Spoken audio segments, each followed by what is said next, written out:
In evergreen forests of the mind run shadows, gray wolves of thought, hard on the quarry. Hunger once pain articulate a cry thin as winter air. A crack opened in a bell of silence, now suppressed, a taut sinew flank straining under scourge of the life force focused on the final act, the bringing down. Who should say, could he at all follow and read tracks closing upon tracks, stain on trampled snow, that here for certain was death, not life? Is it life or death that runs? Listen. New hunger raging in the vitals, issues thin-voiced from green, far forests. Shadows move. The hungerers will be satisfied.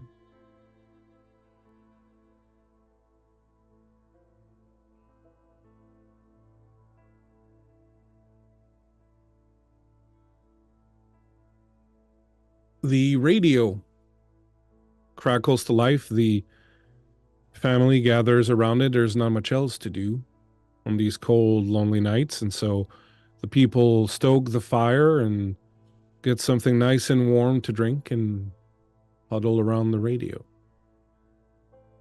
A voice, old and cracked as time, reaches them. Hello, folks. Thanks for tuning in. As you know, on our show, we tell you the kind of story that is embedded deep in our folklore. Stories that may or may not have happened, but that for certain have left a mark in our history and on the people who hear them. Oh, there are plenty of tales out there of unexplained things, strangeness that moves about in the dark and in forgotten reaches of both history and the human psyche, tales of witches and specters, of the devil himself come to have a good time amongst us sinners, of monsters and beasts that crawl unseen in the shadows and step out into the light just long enough to feed. This is one such tale. It begins many moons ago in 1906 out in the far reaches of the Yukon. Now mind you, this is sometime after the gold fever has abated somewhat. There's still old prospectors out on those rivers and deep in them caves looking for that glint of gold. But for the most part, madness has left the Yukon. For the most part. For at logging camp number 9 of the Campbell and Sons Logging Company, madness has overstayed its welcome. As we begin our tale, the snow at the camp is stained crimson with blood. The carcass of a deer lays motionless in the center of the camp, its flesh gnawed and rotting. And from one of the sheds, a deep, low, cursed moaning can be heard. Let's not get ahead of ourselves. The story might in fact begin in Winnipeg, where two half-brothers, Jack and Dawson Swiftcurrent, stand accused of the murder of 3 white folk, 3 employees of the Campbell and Sons Logging Company. The brothers are looking at the rope for their crime, a sordid end to a sordid tale. There are those who believe that there may be an explanation for the brothers' actions, an explanation rooted in the modern science of psychology.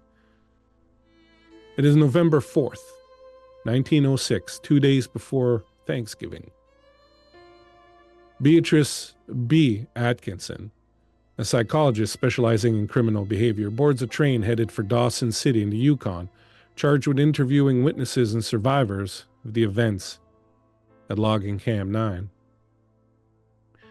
The sounds of the train fade away and Miss Atkinson comes into focus, sitting in one of the first-class passenger booths, courtesy of Stroud and Stroud.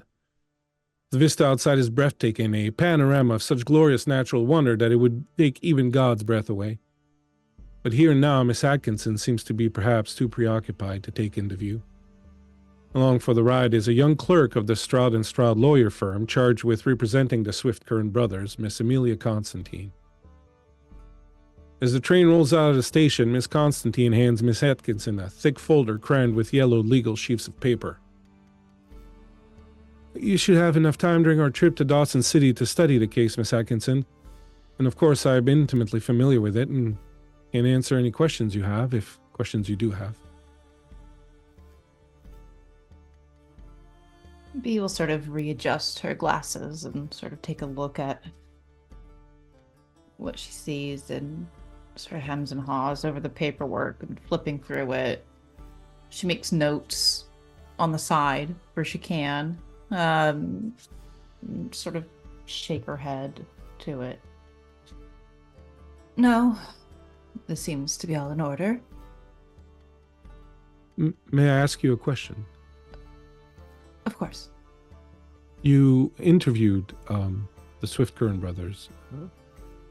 What was your take on them? What did you think of them, their story?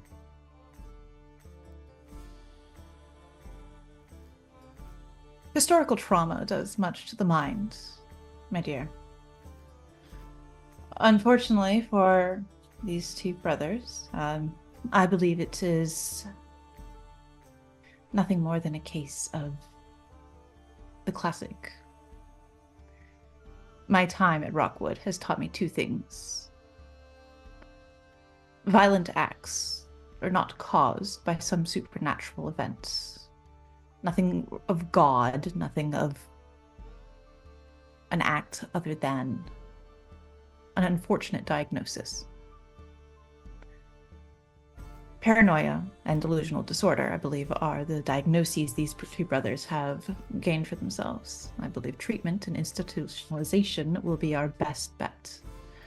However, here we are.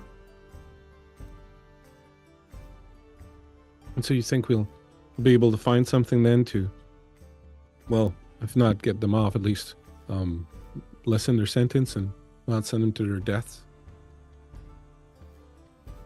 I do not interview patients, criminal or not, with restraints. It breaks the mind. I believe in institutionalization in a way of treatment. I believe that is our best course of action. So you think that all these terrible things they talked about, the things that happen at the logging camp are all in their mind, that they imagined them?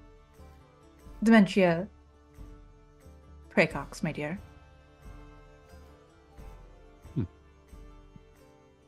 Madness. It's unfortunate. It is an illness.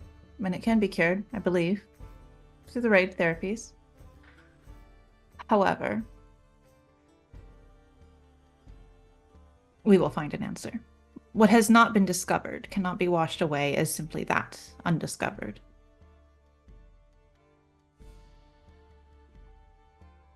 If you'll permit me, Miss Atkinson, I would like to say how very pleased and honored I am to be able to take this trip with you. You're a very formidable woman and very inspiring. And while I hope I can be of service to you, but I also hope that I can learn from you on this trip. I am but a lowly legal secretary, but I certainly would appreciate being able to learn from you. You seem to be so confident and so certain of yourself, and that is something that I would very much appreciate being able to learn how to do.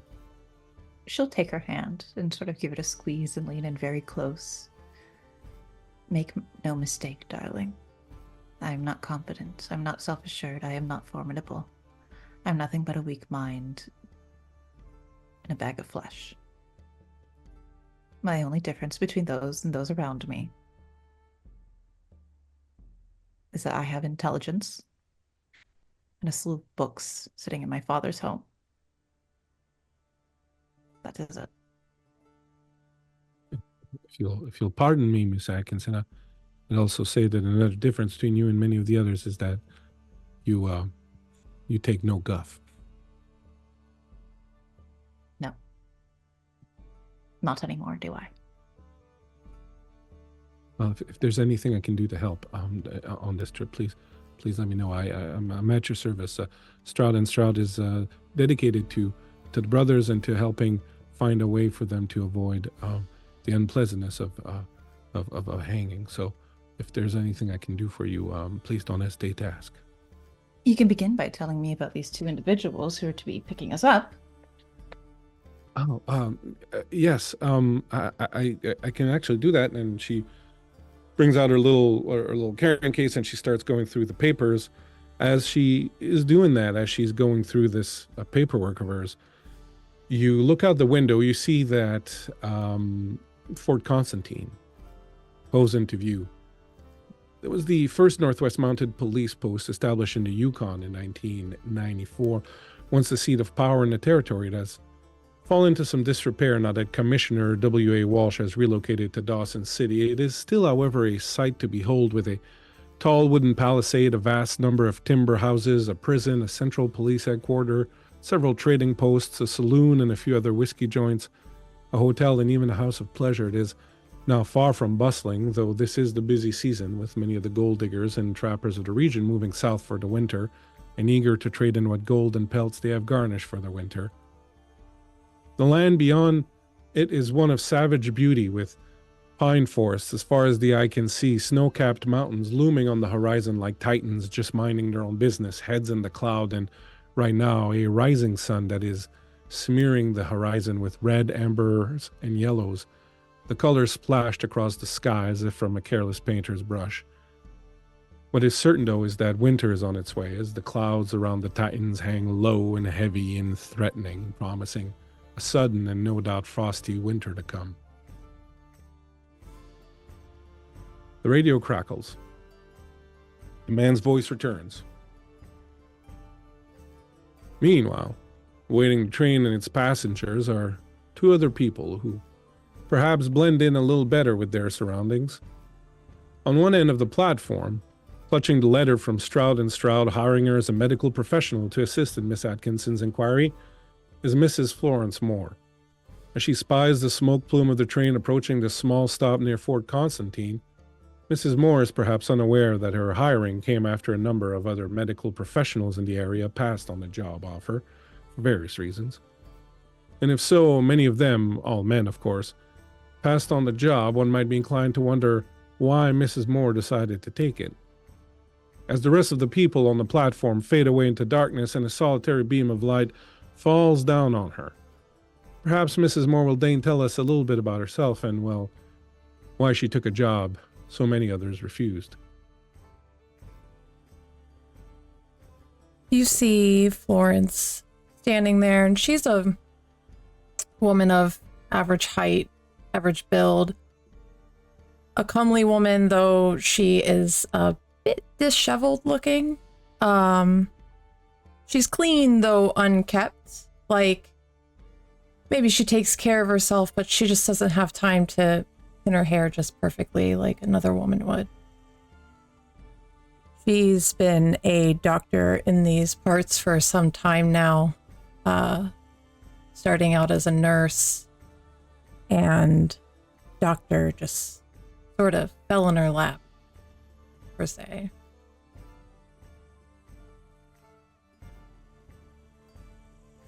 How is Miss Florence Moore feeling as she watches this train approach? Is this perhaps a moment where she feels this might be a chance to prove herself, or is there fear, trepidation, nervousness? What would people see? I think there's a little bit of fear in her for sure. The world she lives in is very much so a man's world, though she's been proving herself for some time now, since the passing of her husband. And I think situated in that fear is also an excitement to go help others, because essentially at its core, that's what this is about. It's taking care of people, helping people. And that's exactly what she intends to do.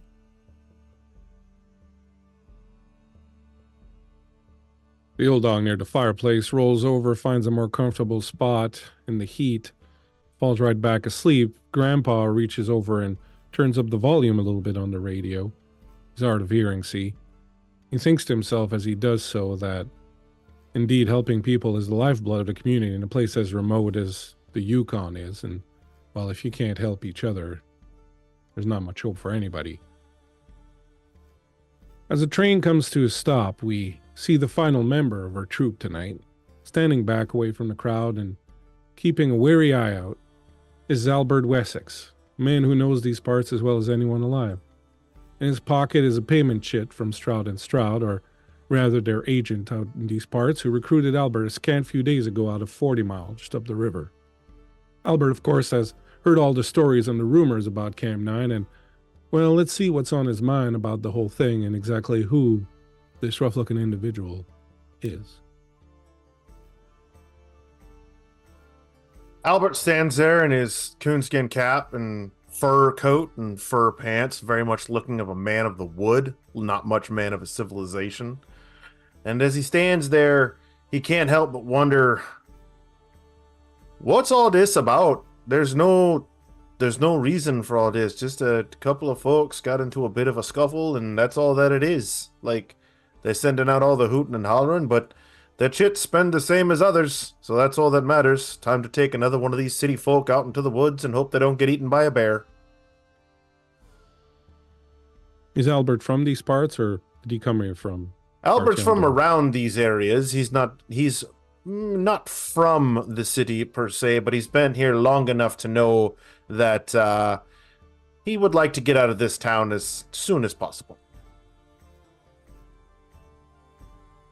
The two of you, unaware of each other, watch as the train pulls to a stop and scant few people step off.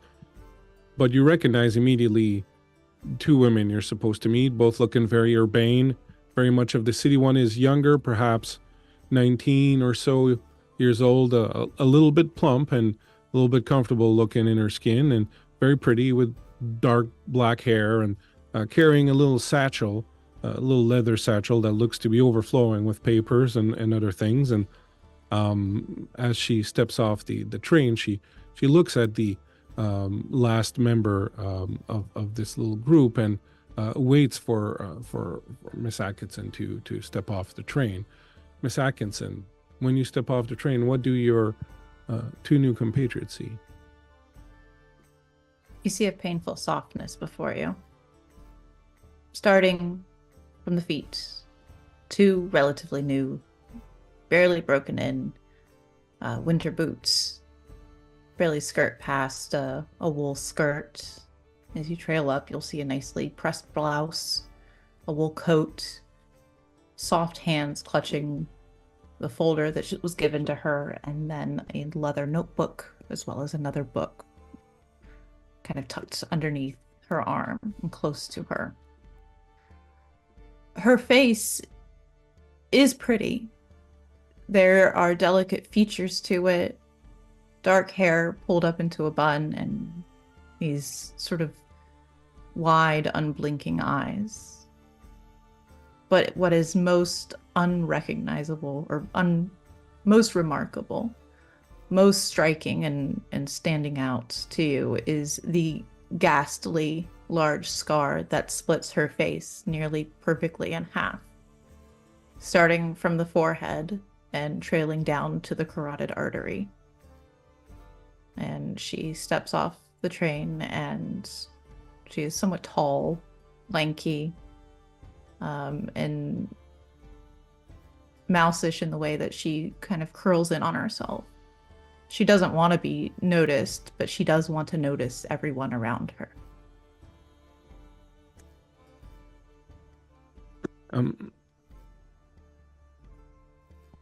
I believe we're to meet a Mrs. Moore, as well as a Mr. Wessex, and Miss Atkinson is looking around, trying to spy amongst the people who are here waiting, if she could recognize the people that they're here to meet. I think Albert holds up a piece of paper and he's looking at for descriptions that match it. Just the scar. I would imagine that Stroud and Shroud would note the scar if they're given a description on what she looks like. The description actually would read, two young women looking very much out of place. Oh. Yeah. I think Albert would kind of meander on over. You ladies, the ones that the Strout folks sent over. Yeah. Are you Mr. Wessex?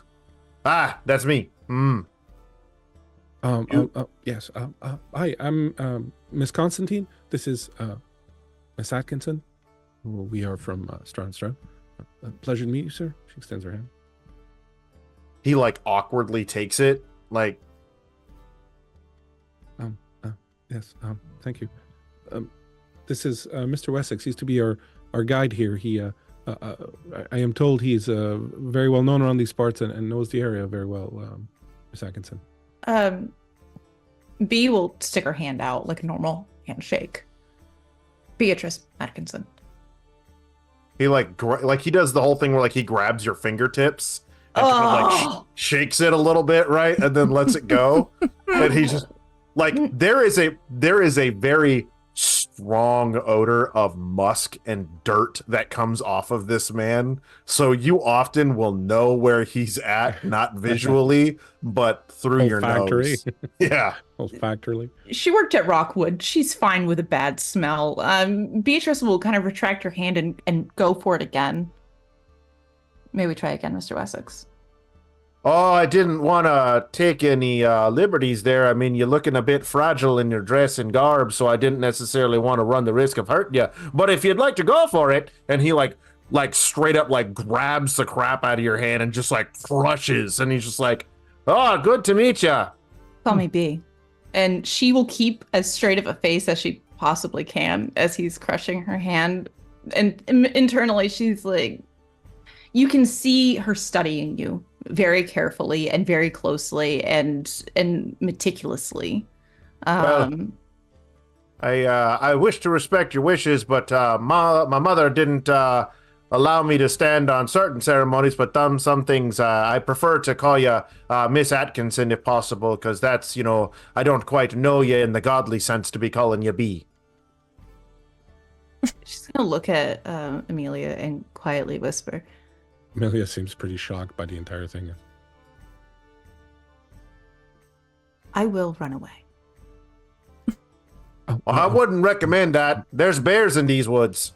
I'm certain they are, Mr. Wessex, but I insist, please call me B. I'm not really sure what you mean by the godly sense, but it would make me feel much better if you did. Okay. I think Very good.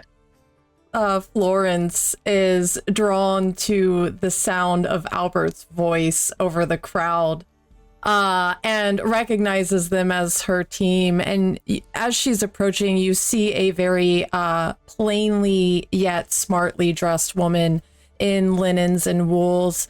She's got a cap on. She has a leather doctor's bag with her that looks rather old. It has a bit of wear and tear to it. And she also has a canvas bag off of one of her shoulders. It looks waxed, like maybe it could be water repellent. And as she approaches, she kind of holds her hand out to Beatrice. Hello, Beatrice. I believe you're Miss Atkinson, yes? Dr. Moore, I presume. Yes. You can just call me Flo. She kind of recoils at that. Whereas Albert insists on calling her Miss Atkinson. Beatrice has worked around physicians for a long time, and that sort of was like, oh, okay. Flo, call me B. Wonderful.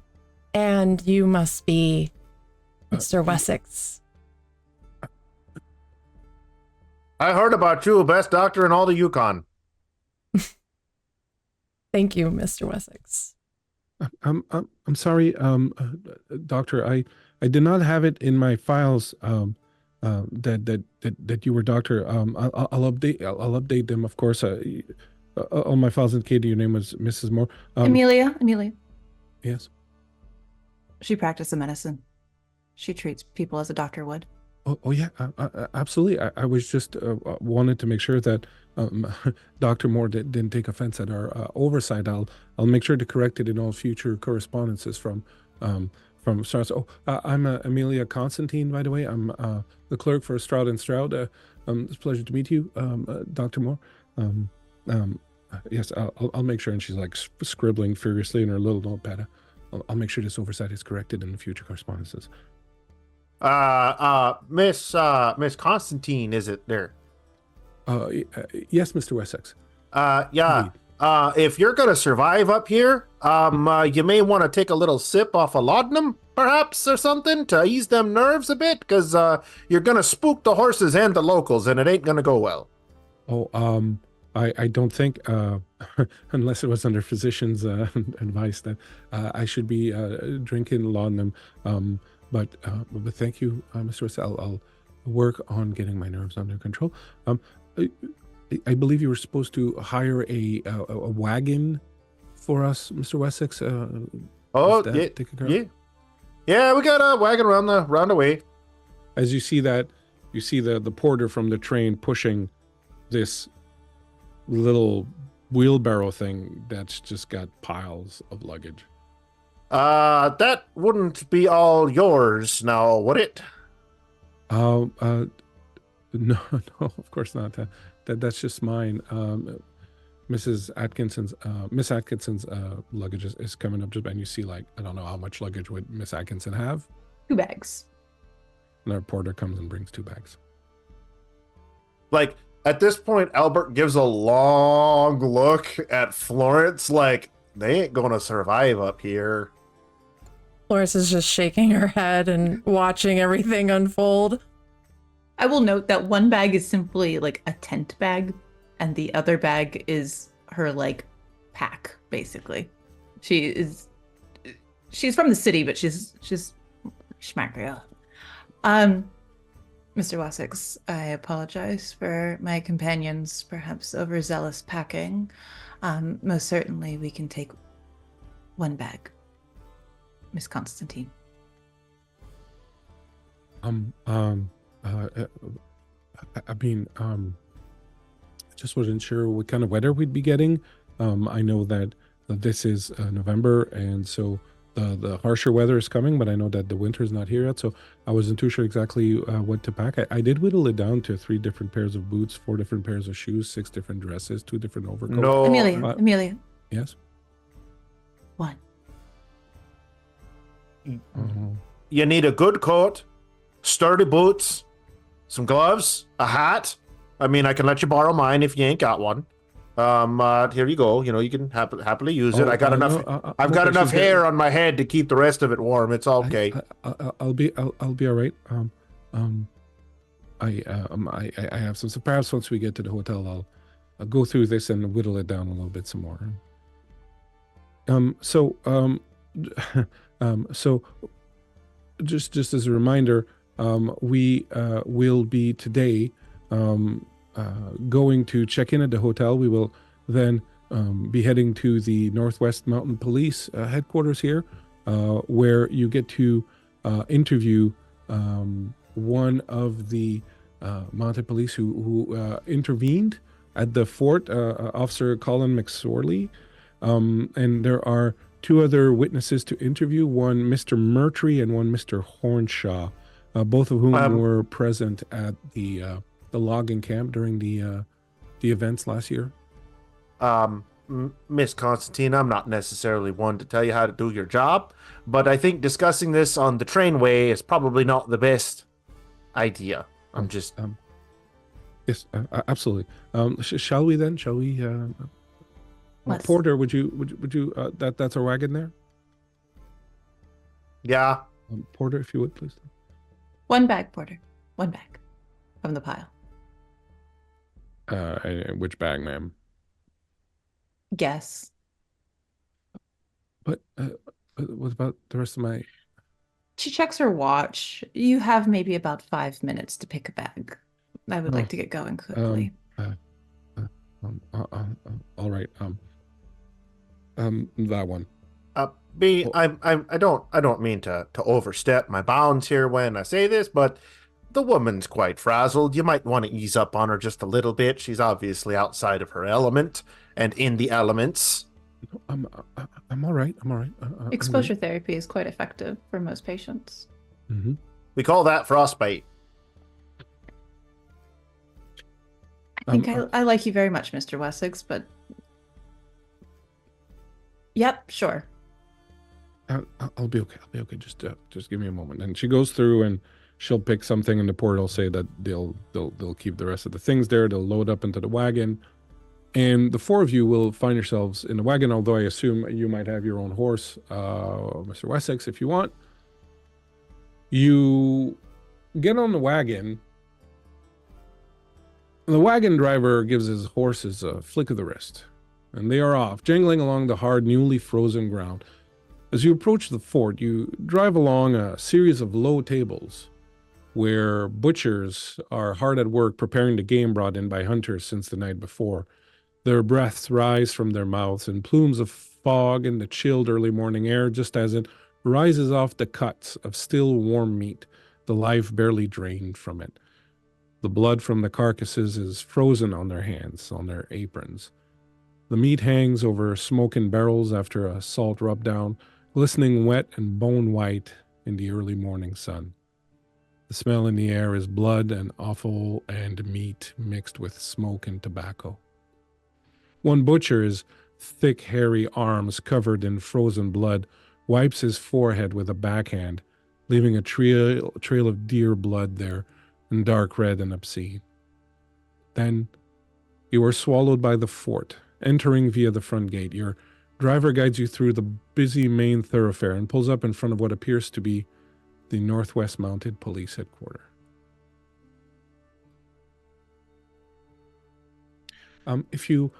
If the three of you want to wait here just a moment, I'm going to go inside and see if our contact's here and make sure that everything is ready for us. I'll be right back. Amelia Constantine gets off and hustles up inside. The three of you are left hanging out there. You are in the middle of the thoroughfare, so it's one main kind of thoroughfare that goes through the fort. There's a door at the back and at the front, the gates that you came through. Most of the buildings are kind of low timbered structures.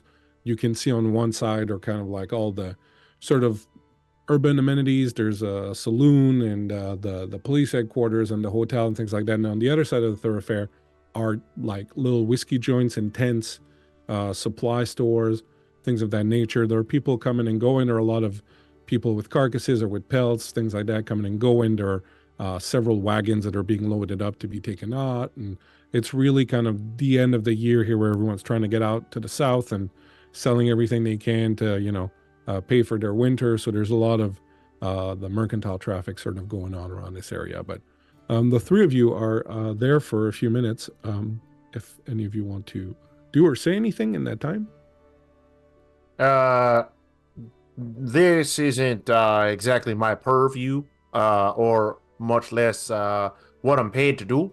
But we definitely have a pretty hefty journey ahead of us. So if you ladies don't mind, if you want to deal with the old Mounties, you go ahead. I'll go make sure we got plenty of supplies and whatnot to get us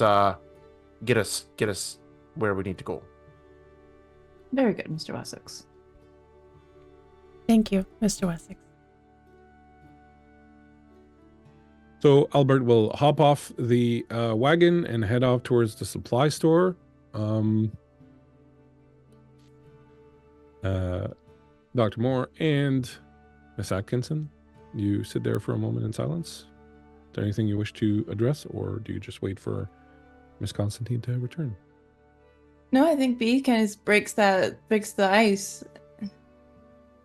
Can I be quite honest with you, Flo? Of course. I am enthused to have another woman of your status, our status, within our respective fields on this journey. I was worried that it would be a surrounding of testosterone.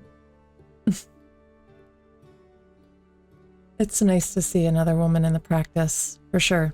It's a breath of fresh air. Well, my focus in psychology isn't so much as clinical as it is forensic. I dabble in the clinical psychology, of course. Otherwise, I wouldn't have been hired. I'm more looking at what makes murderers murder. Fascinating. It can be. Frightening at how easily the human mind might twist and turn, but that's sort of what makes it exciting, isn't it? I don't know much about the study of minds, but I'm sure you'll educate us all. You're from the big city, I assume? Yes, I studied at University of Toronto. I received my undergraduate and my master's in psychology there. Very nice. Yes, it was enlightening, to say the least. But I hope to perhaps rekindle my desire for scholarly work and my education. You're a bit far from home. But yes, but it's good to venture out, I think. I cannot be in a bubble for long. It's quiet around here this time of the year. You ready for that? The cold, the loneliness that comes with it? You see her hesitate to answer so quickly. She sort of checks herself. I'm quite content with loneliness. You'll do just fine out here. I think I will. It's the cold that bothers me is the most, but you know, what can you do? Bundle up, I suppose. I'm sure our guide will have a few extra furs on him. He seems like the type. He seems like quite the experienced adventurer. Yourself, though? You spent much time out in this part of the world? I've lived here for some years now. Studied with my husband. I see. I'm used to these parts, yeah. Mhm. I know them well. Good. I'm glad to have you on my team then. I look forward to working together. I look forward to working with you. I must admit there is a cruelness inside of me. I quite enjoy the way the function of the human body works, though I'm not as educated in it. I'm fascinated to see what I can learn from you in turn. Very well. Your friend, well, I guess, Amelia, Yes. a bit nervous. She's young. And when she says this,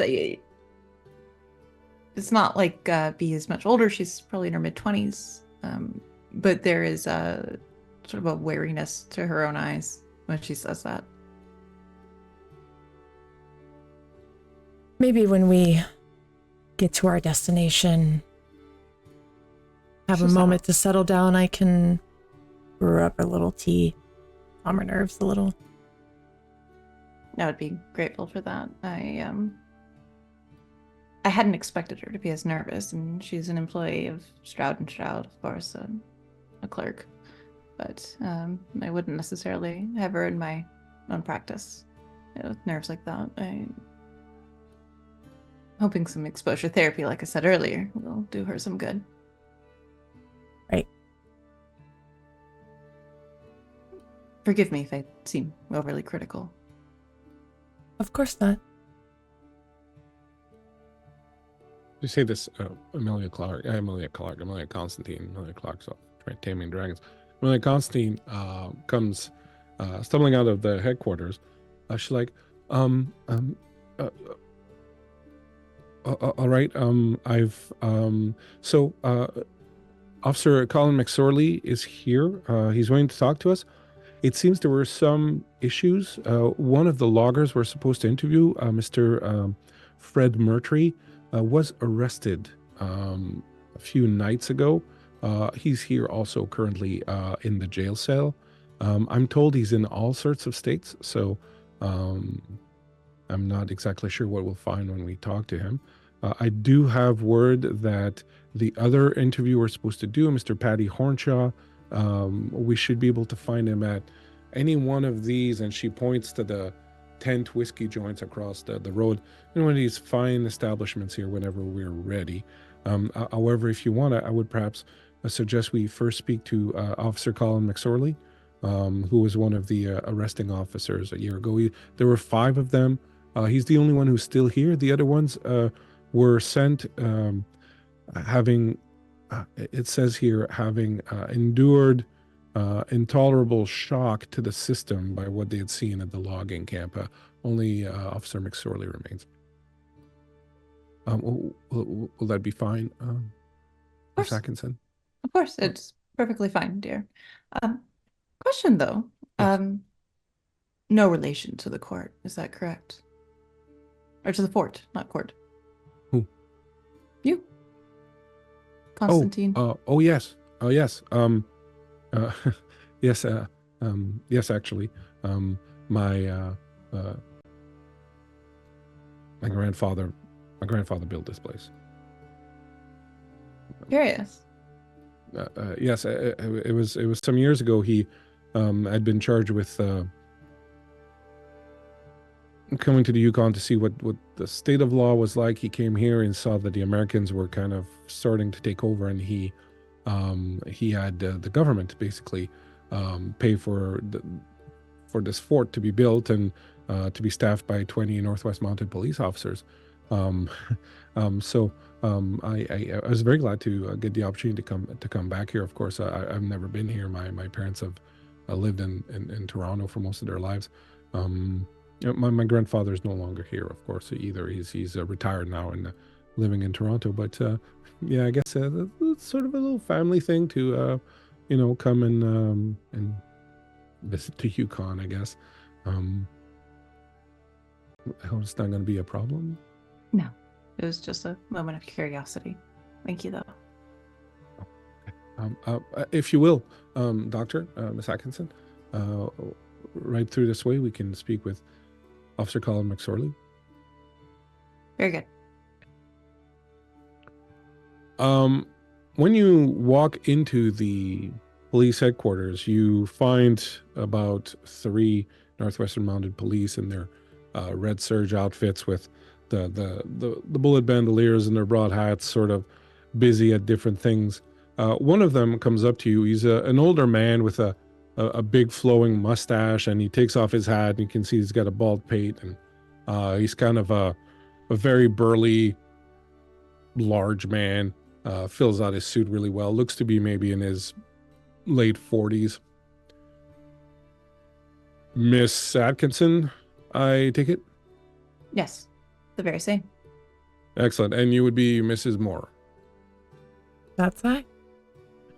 Officer Colin McSorley, I hear tell that you wish to ask me some questions about logging camp number 9. Yes, that would be wonderful if you had a few minutes. Is there a private area we may sit and talk? No, absolutely. Please step on over here, and he'll take you into a side office. You walk in. On the walls are various maps of the area. There are a couple of hunting trophies. There's an old an old Spencer rifle that is up against the wall. He walks in and he'll pull 2 chairs for you in front of the desk. He walks around, puts his hat down on the desk, sits down at the other side of it. Miss Constantine stands by the door. She's got a little notepad and a little thing out. As you walk in, she'll tell you, "Don't worry about taking too many notes. I'm pretty good. I'll take everything down." Very good. So, might I ask before we begin, what brings 2 young women such as yourselves to this godforsaken part of the land, asking questions about such a godforsaken event? We were hired by Stroud & Stroud to investigate the case. And this is the lawyer's office for defending the Swiftgurn brothers? Yes. What is exactly you're hoping to accomplish here? Miss Atkinson, was it? Yes. To find the truth, of course. Reasonable scientific evidence to prove what the boys' lawyers wish to prove. Well, you can take it from me as someone who was there and noticed the aftermath of events firsthand. Truth is pretty clear. While it may not be clear exactly what possessed the brothers to do what they did, the events themselves, I think, are not that opaque. They really are. But explain what you mean by that, sir. Well, how about I start at the beginning? We were originally contacted by Mr. Campbell when the wood delivery was late. Now, that would be Mr. Campbell, Alistair Campbell, the owner of Campbell's and Son. He doesn't live here. He lives in Toronto, of course. But once the shipment of wood was late, we got a phone call, not a phone call, there would be a phone call. We got a telegram asking us to go and verify what the situation was. So myself and 4 other officers took up towards the camp. It's better part of a day's ride to get there.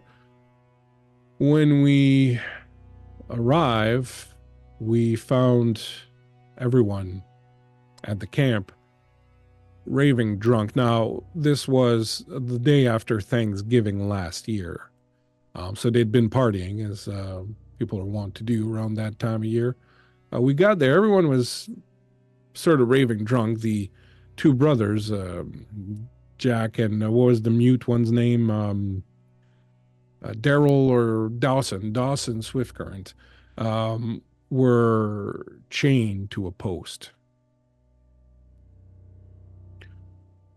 We noticed immediately there was a large buck that had been killed. The buck seemed to have been eaten raw, and the remnants of the carcass were left next to a central fire in the logging camp area. The men were all wide-eyed and gaunt, as if they had not been eating for some time. It was fairly disturbing. Some of my fellow officers, well, let's just say that some of them were a bit more weak-willed than others, and they had to be sent back down to Winnipeg to recover their willingness to serve, if you will. We found the bodies of the 3 victims, and he pulls a piece of paper, or a little towel that he's got.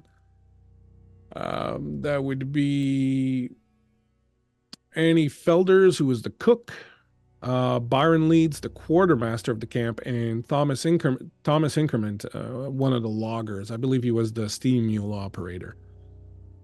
We found their bodies in one of the sheds. They appeared to have been gnawed on. Gnawed on. Animals? Yes. Well, I wasn't very clear.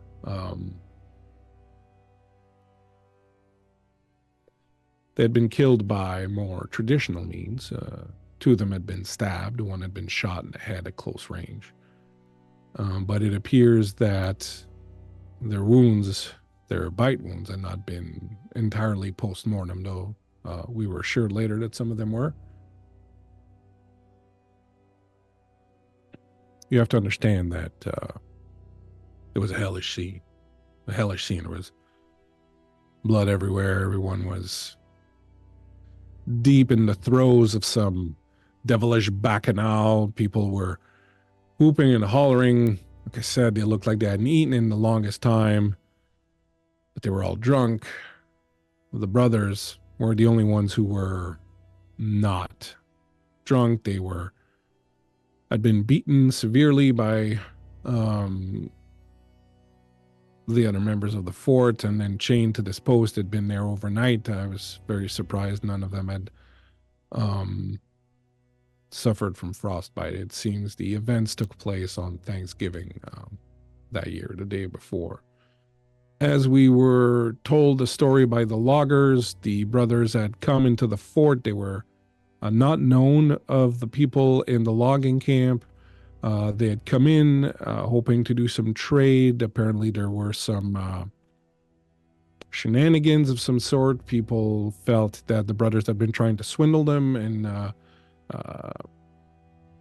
cheat them. When they started trying to get their dues from the brothers lost their minds, attacked the rest of the loggers. They managed to kill 3 of them, as I was mentioning before. The rest were able to subdue them and tie them to the post. It's unclear who did the gnawing, either on the buck deer that was by the fire or the 3 victims. And young Mr. Campbell was amongst the victims that was being eaten. Is that correct? Did I hear that right? The body of Brooke Campbell, the son of Alistair Campbell, was found buried behind the logging camp. At this point, B will bring out the affidavit and share it with Florence. And she will point to a section of it and quietly read to her. The workers then told us the 3 had proceeded to eat the body of Mr. Campbell. So cannibalism is at play. Well, this, of course, is what the brothers maintain. People in the camp felt that it might have been otherwise, though the truth of the matter remained rather unsatisfying. It's not clear whether the brothers did this or somebody else, but the members, the loggers of the camp, to a man, swore that none of them knew what had happened to Brooke Campbell, that he had simply vanished a few nights before and not been seen again until we found his body. Well, I'll need to reread my affidavit, don't I? And she sort of gives him a knowing smile and will readjust her shoulders and asks her, if you'd be so kind, could you recant to me the state of the brothers, where they seem regretful? Well, they seemed a little bit... They were fearful, of course. One of them didn't say much. Of course, one of them is mute. The other one, I'm not sure which one was talking. Jack, I guess, was the one who was talking. Refused to talk at first. It wasn't until we got him back here and him and his brother were in the jail cell that he told us, I'm guessing the story that you have in your affidavit, if you got it from Jack, that they had been hired to do some sort of exorcism of some of the people in the camp. Of course, this is all hogwash. I figured by that point he'd just come up with his story and was trying to protect himself by talking about this voodoo and what have you that he was slinging around. But that is not for us to sort out. That is for the courts to decide exactly what happened. We did our reports. We took their confessions, or, well, at least their version of the story. We interviewed the rest of the members of the logging camp and sent all of that out to Winnipeg. You're Mrs. Moore, you're a doctor, I believe. You might be interested in seeing some of the drawings that one of my colleagues made of the wounds on some of the bodies. It was a year ago, so of course the bodies are no longer available, but he pulls out a folder, and I will say, Miss Atkinson, as he gives this to her, you kind of get a sense that he's trying to shock you. Like he takes these drawings that they've got and he opens the folder up on the desk, and you kind of see a little bit of a smile on his face, like he's hoping to shock the two of you. And he'll hand the folder over to you, Dr. Moore, and he won't wait for you to grab it. He'll sort of hand it out to you and then open it, and you'll see a number of drawings of bite marks, severe wounds on bodies, things of that nature. I think Florence doesn't even flinch, being in and around the profession she's been in. She's seen all sorts of horrible things out here.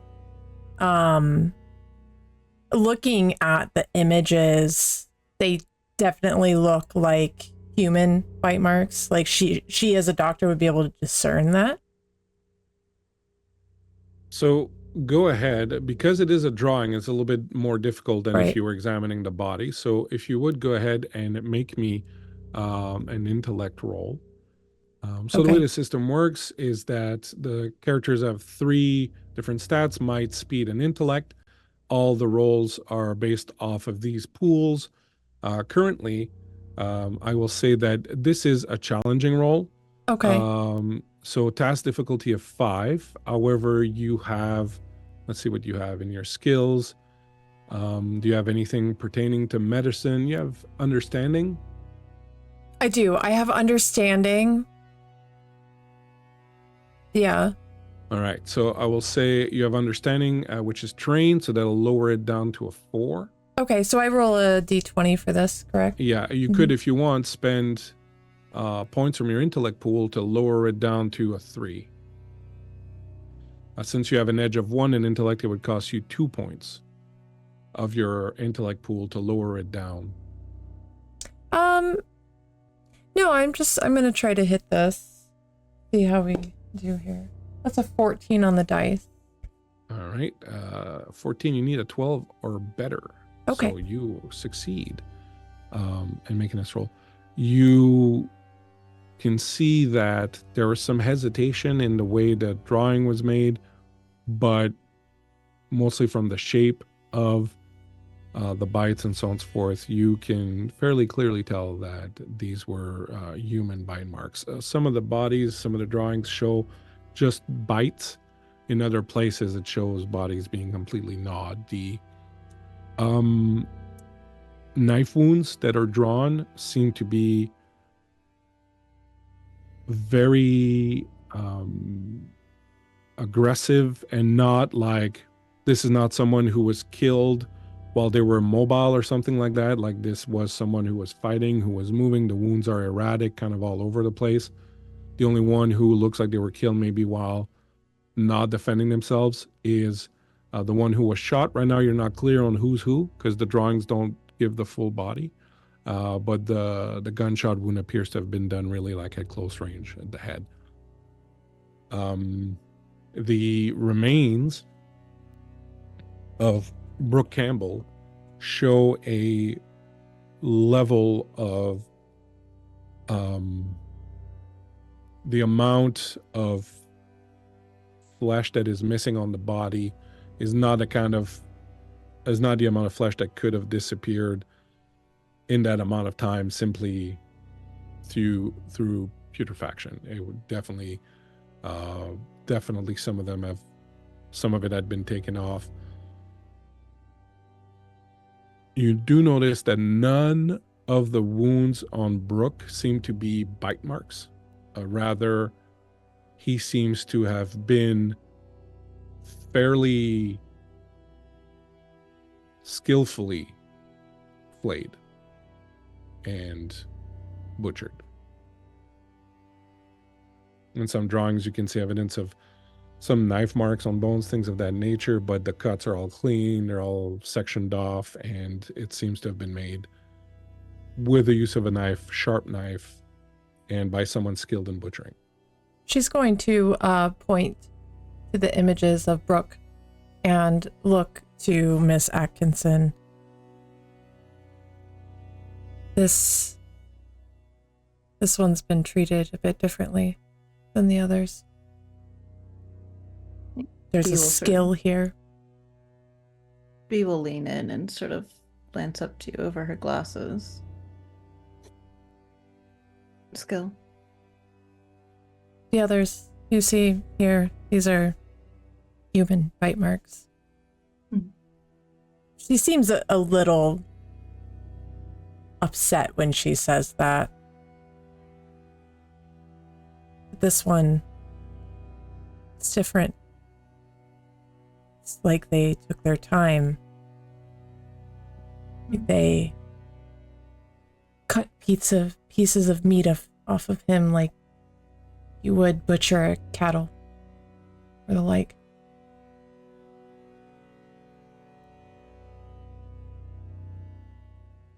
I see.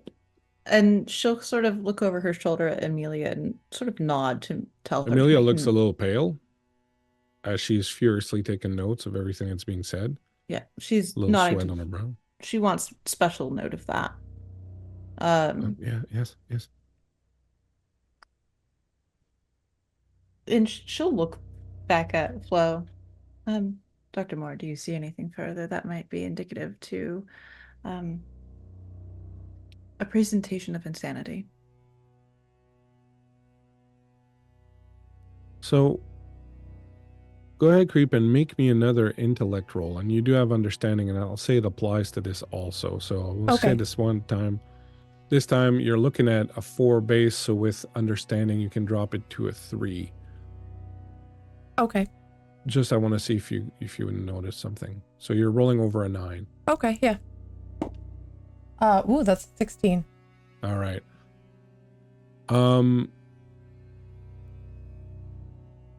The bite marks and such make you feel like they are savage, uncontrolled, done with some kind of fury. So obviously those appear to be perhaps more the work of someone who's not in full possession of their faculties. The butchering of Brooke Campbell appears to be very methodical and carried out with intention. Miss Atkinson, I would say yes to that. With the bodies that resemble they've been chewed on.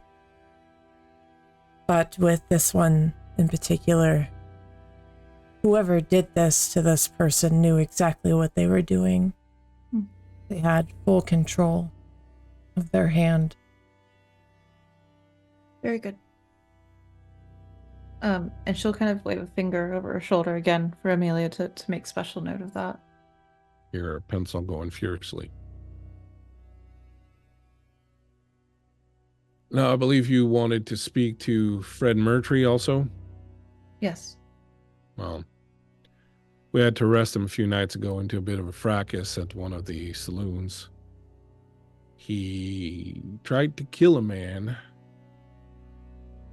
When we said tried to bite him. Okay. No problem. If you are ready, I can take you down to meet him. He's in one of our holding cells. Most certainly, but before we go, I do want to make note, sir. Yes. If you believe that you can frighten me with images of death and horror, I believe you are sorely mistaken. You do so with a smirk on your face like you did before, one more time, and I will tell you stories that will ensure you are pissing your pants by the end of it. Everything about this country and everything that goes on here is meant to test you. I was simply preparing you for that. You do not know me very well. And as I say that, I would like to say thank you so much to Jay, Lord Gazumba, for the raid. Thank you for coming in, folks. We greatly appreciate you. Hope you guys had a good gabbing tonight. Had a good time with that. Thank you for the raid. Also, a little early, we got a raid from Master of Dungeons, so thank you very much also for that raid, for coming and seeing us. We are playing a game using the Old Gods of Appalachia rule set, except that we're playing it set into Yukon, and there's a lot of weirdness going on. Thanks so much, Lord Gazumba and Master of Dungeons, for the raid. Welcome in, my friends. Hey, everybody. As you pick up and make your way down towards the cell. Yep, go ahead. Yeah, I just want to ask. I think before they get ready to leave, Flo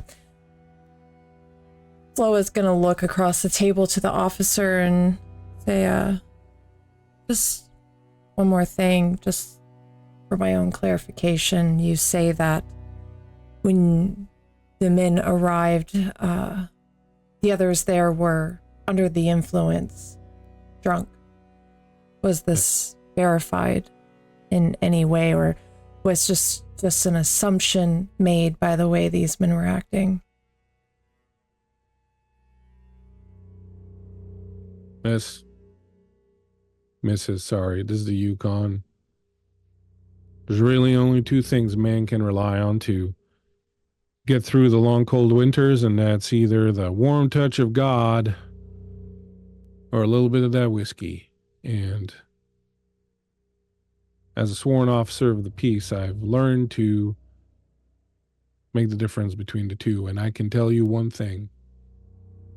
Whatever those men were in that camp when we found them, they were not touched by the hand of God. And I would wager that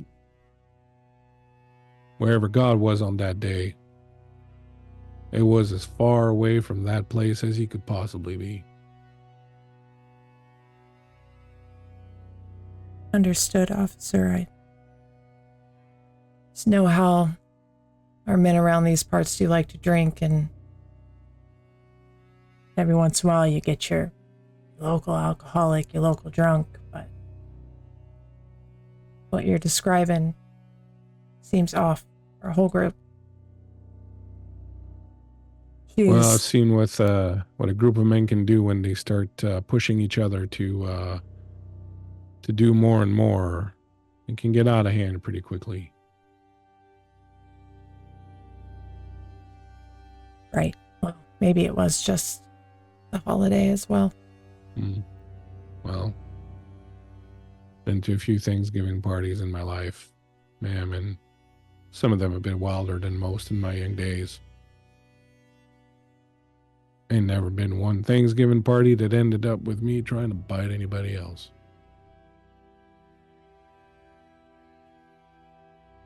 Yeah. I don't profess to understand what happened there, ma'am. My job was simply to collect the facts and to hand them back to people who, points to Miss Atkinson, have the means and the ability to try and tease sense out of these things. But I guess my feeling is that some things you'd better not try and make sense of. You just want to put them in the box and log that box and bury that box away somewhere and never open it again. And that's just my personal opinion on these matters. Thank you for your time, officer. I'm sure this isn't the easiest. This isn't normal case. Not much normal happens out here in the Yukon. This place is far away from civilization as you can get.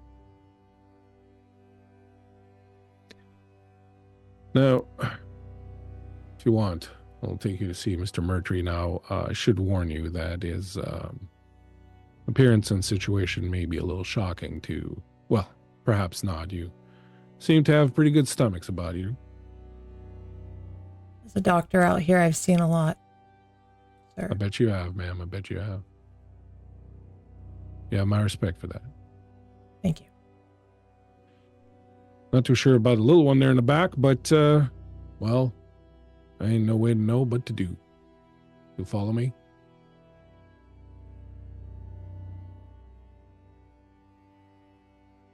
Across the road,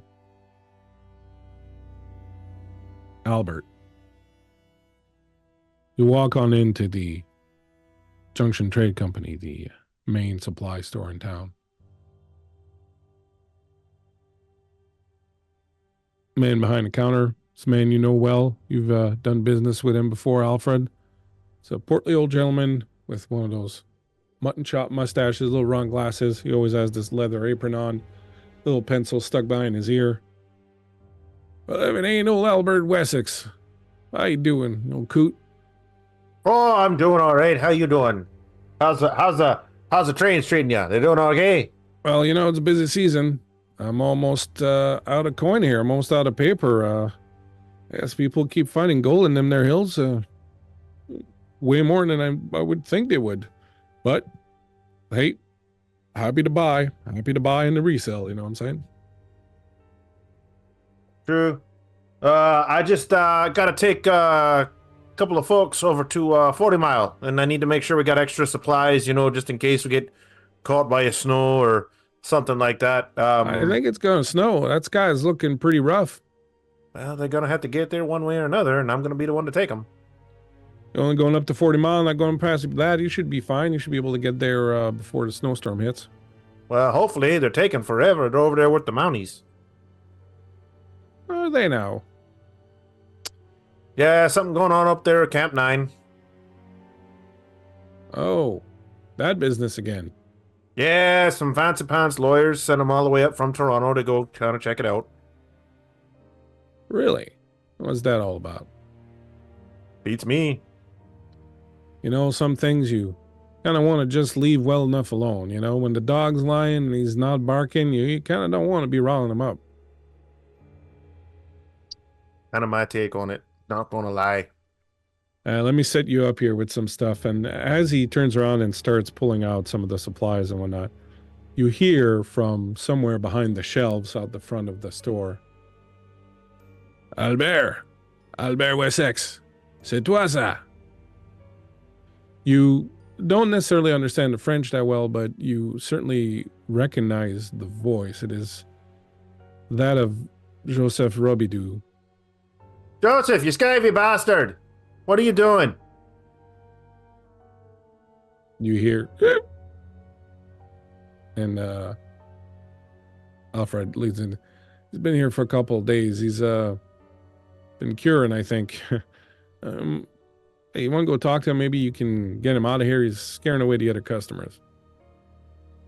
Joseph, hey, well, I'm going up to 40 Mile. You want to go?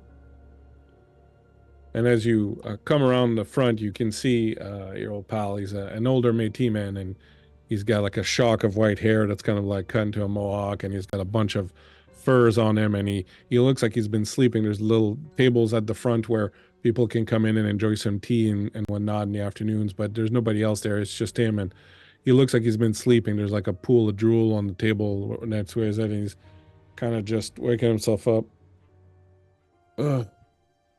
Qu'est-ce que tu fais? What? What? He says, what are you doing? I'm taking some folks over to 40 Mile. Non, mais là, t'as dit que t'allais au Camp 9. Listen, You said you're going to Camp 9. Okay, well, maybe. I don't know. Ne va pas là. Va pas là, mon homme. Va pas là. And he grabs you by the shoulder, and he's looking at you, and he's got like that wildness in his eyes. And for the love of God, you squatch bastard, speak the king's English. Va pas là. You can't go there. You can't go there. Why? C'est pas bon. C'est pas bon. Faut pas, Albert. Faut pas que t'ailles là. You don't want to go there. It's a bad place. Bad spirits. Okay, but I mean, they're paying me. So what do you want? He grabs you and he pulls you close, and you can see his eyes are super intense. He's sweating. He's got like the whole madness thing going on. He grabs you and he tells you, don't go there. Il faut pas que t'ailles là. L'esprit du wind te croit faim. He says the spirit of the wind te croit, wind was hungry.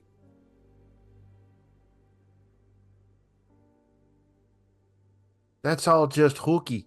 You know that. No, he's there. The spirit is there. The spirit, he came down, the something bad happened, and he took them.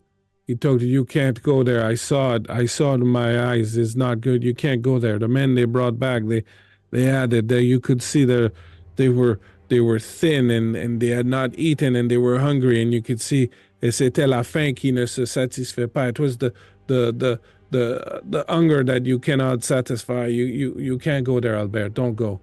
Please don't go.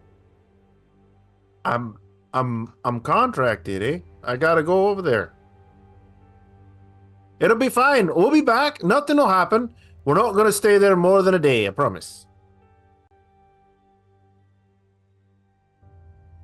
Mark my words, Albert. Si tu vas là, if you go there,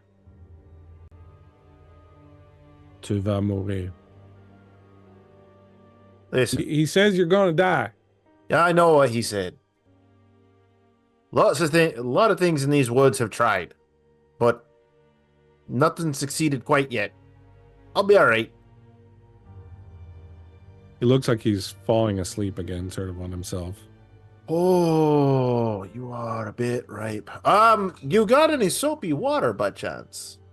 You feel his hand grab you by the arm. Yeah, that's what I Move thought. towards him. Albert, and he pushes something in your hand. Le wind et quoi a faim. Do not eat. Whatever you do, ne mange pas. Ne mange pas, Albert. Do not eat. And he falls back. Passed out. What's in my hand? You see a folding knife. It is, the handle of it is white, made of bone, intricately carved, and the blade is this beautiful, sort of silvery kind of metal, and it's like a folding knife. There is, on the handle, you can see like a moon that has been carved into it. Good knife, eh? All right.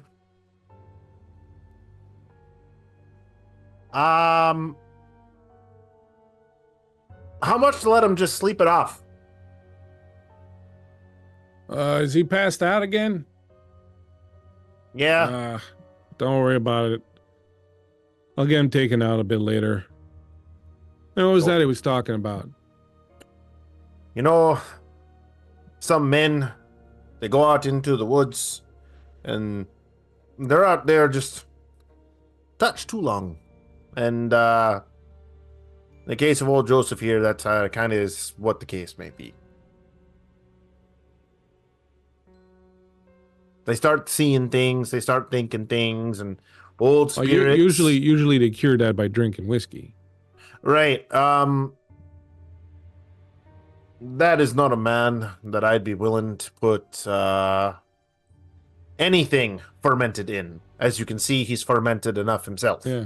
Well, it's been around a long time, so I guess, whatever eases the pain, right? Yeah. I got you sorted out here. I assume we're charging this to Stroud and Stroud, you said? Oh, yeah. Matter of fact, why don't you throw a thing or two on for yourself? I mean, if the fancy pants lawyers are going to be paying for it, might as well get yours too. Don't mind if I help myself to some sweets and some tobacco. You want some extra tobacco? And he'll put a bunch of tobacco on there. You say, hey, you got any of that, you get any more of that black licorice in? I do. And he reaches down and he pulls out this huge glass jar and he opens it up and... Yeah. Be careful out there. I don't know if there are any bad spirits, but there's definitely a storm coming. So be mindful. And if you're taking some city slickers up with you, keep an eye on them. I think they'll be all right. I got the doctor with me, so it'll be all right. As you get ready to leave, I'll give you the stats of the knife during the break. Mm-hmm. It's called Moonbone. I'll tell you that right now. It's an artifact. As you are getting ready to leave, you notice there's another man that's been standing there who just came in kind of right after you, and he's been waiting patiently for his turn to talk to supplier. He looks very well dressed. He's got looks like he's got maybe like a sort of official adventurer's gear. Like he's got nice leather pants, nice boots, nice fur jacket. You can see that he's got a revolver kind of in a very nice leather tooled belt under his thing. A very handsome man. He says, "Excuse me, sir. Did I understand correctly that you were heading out to camp number 9? Oh, splendid. My name is Robert W. Service. At your service." And he extends a hand. I have here, and he reaches into his jacket and pulls out a piece of paper and he hands it to you. I have here a special dispensation from the commissioner, Mr. Walsh himself, to, um, well, I wouldn't go so far as to say investigate, but I would certainly say apprise the situation at the camp. He has given me permission to go and take a look. See, you see, I'm a bit of a poet and a bit of a writer. You might have read my stuff before. I am looking to write about life in the Yukon post gold rush. And the story of what happened at logging camp now really caught my ear, and I thought it would make a very, very interesting bit of writing. I was wondering, would you mind if I tagged along? You seem to be heading that direction. You seem to be a man knowledgeable of the area. Would you mind if I tagged along? I'd pay you, of course. My publisher has given me a bit of an advance on this, and well, I could afford to pay you, say, $100. You betcha. Oh, splendid, splendid. And he reaches into his thing and pulls out a wallet. And it's got like a whole bunch of money in there. And he counts out like $50 and he hands it to you. Half now and half upon return. Does that seem fair to you? You'll see that I'm absolutely not going to be a problem. I'm an experienced adventurer. I've been out both in the Yukon and several places before. I won't be at all a drain on your resources or anything. I'll buy my own supplies and everything. When are you intending on leaving? You talk a lot. I can tell. This is going to be a great trip. Everybody's a talker. It's not, I've got to hate it. I'm more of a writer myself. If you want, I have here one of my books, and he reaches and he pulls out like a little chapbook of poetry. I could dedicate it to you if you like. Albert was your name? And he pulls out a pen and he opens it up. I don't know how I feel about some random journalist folk dedicating. Oh, I'm not a journalist. I'm a poet and an adventurer. Here, please, on me, obviously. And he hands you the book that he's just signed over to you, and it's this little chapbook of poetry. So some of these poems are concern my trips on the West Coast. Beautiful, beautiful land. I did travel down from Vancouver all the way to Oregon. It was very beautiful, very majestic land. I think my words do it justice, but you be the judge. You seem to be a man of letters and a fine character yourself. I'm sure you'll find lots to ponder upon in this here little chapbook. And of course, as you can see, I've dedicated to you there. I wasn't sure what your second name was, but I did write Albert, so people will know that you did in fact meet the Robert W. Service at your service. Right. I don't mean to sound unappreciative of your largesse money, but if I'm gonna get my knob polished, I'll go down the road. Okay. If you want to visit the Ladies of the Night, my money is very good with them. No, it's not what. No. Anyway, be back here tomorrow morning, and that's when we'll go. Capital, my friend, capital. He extends his hand. No, the capital's down that way. Oh no, I simply meant excellent, excellent. Oh, why didn't you say that? Because I'm a poet and an adventurer. I'm a big fan of black licorice also. I hope you left a bit for me.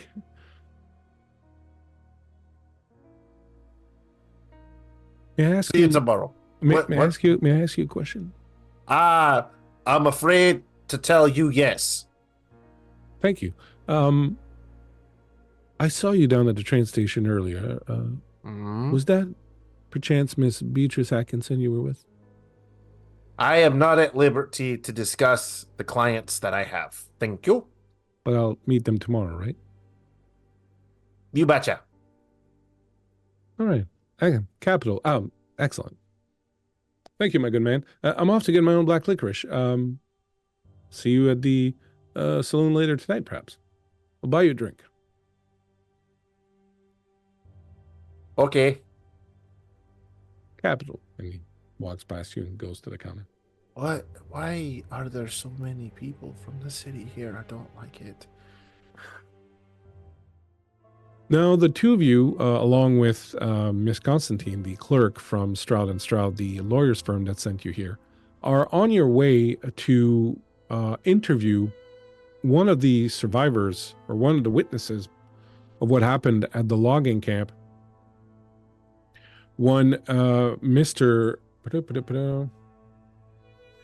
Fred Murtry, who is one of the loggers who work there. Now, you were told by the constable that that Mr. Murtry was arrested a few nights ago after a fight broke out in one of the saloons where he tried to stab a man for allegedly trying to bite him, though apparently there is no signs of that at all.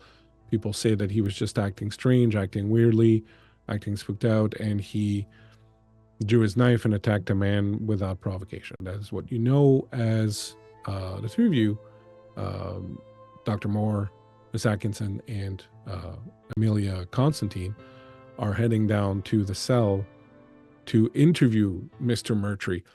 When you approach the cell, Officer McSorley says once again, "I'm very sorry. He's obviously very deranged, and, well, I'm afraid that his state might shock you somewhat.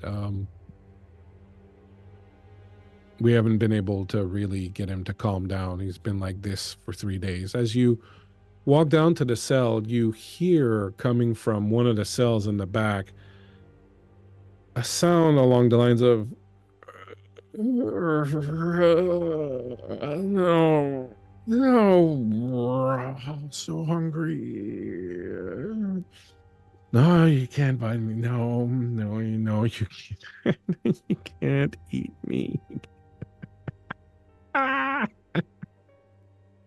As you approach the cell, you see Mr. Murtry, who has at some point sort of ripped off all his clothes, and he's got just the remnants of his long underwear, long johns on, barely covering him, and he's got one boot on. His hair is wild and kind of all over the place. He's got a long, straggly beard.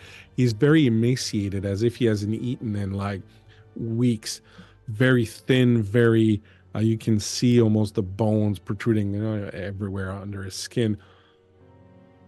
As you approach him, you notice that the walls of his cell have been covered in what appears to be blood and perhaps fecal matter. There are strange drawings. There are nonsensical things kind of written on the walls all over. And he's sitting in the cell, his back to the bars, and he's just on the ground, and he's just kind of rocking, and you can see his spine juts out from his really pale, very thin body. You can see the blue veins like kind of going up his back, and he's just rocking back and forth in the middle of his cell. Don't know that you'll be able to get much out of him, but you're welcome to try. I wouldn't get too close to the bars. He's been known to try and grab people that go by. With all due respect, this is my expertise. So, is he shackled or restrained in any way? No, he's not restrained inside the cell. Would you like me to restrain him? No, I would prefer that he remained unrestrained. Oh, well, very well. Dr. Moore, do we have an idea of where that blood might be coming from? And she's sort of like looking and sort of peering around to see if there's a wound. He doesn't appear to be wounded, no. The officer is still in here with us. Yeah. She glances towards the officer. Has this man had any sort of physical, since he's been here in your care, looked over at all by anyone? When we first brought him in, he claimed to have been bit by a man, so we had the one of the physicians here take a look at him. We could not find any wounds per se on his body, nothing that wasn't at least several weeks or months old. We did try to feed him. He's refused all food. Every time we bring food, he just throws it back out and says he won't eat because that's how it all begins.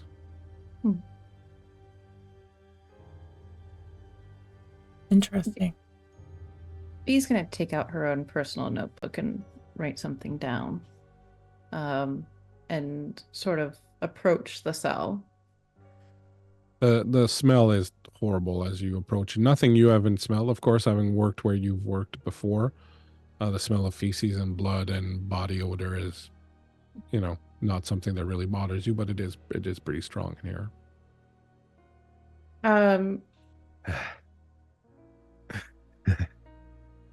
Hello, Fred. Looks over his shoulder at you.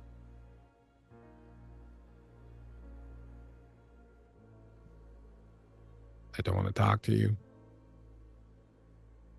I think you do, Fred. Yeah, why?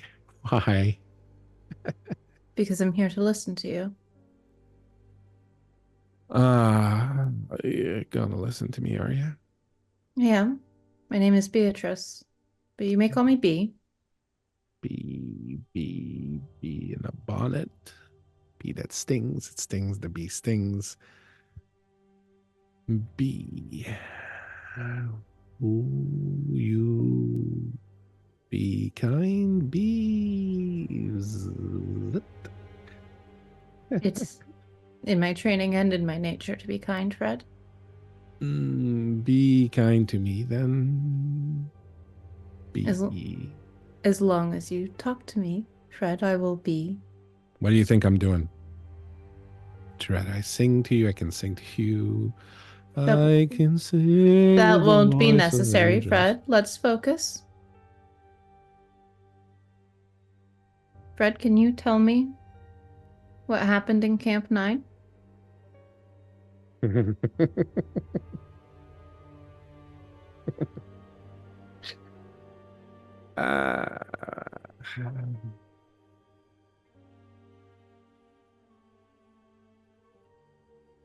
He said it, He said there'd be a curse. He said it.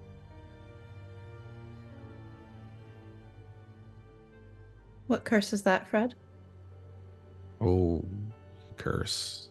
I know the curse.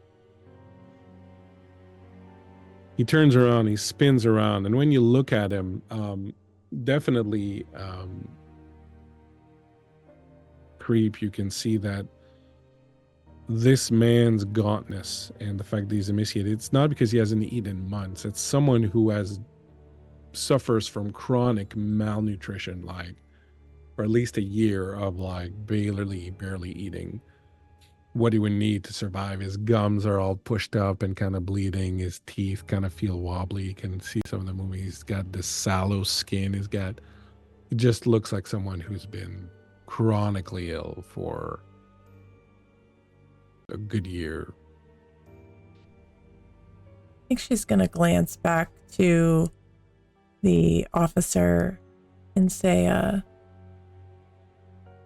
do we have a medical history on Fred here?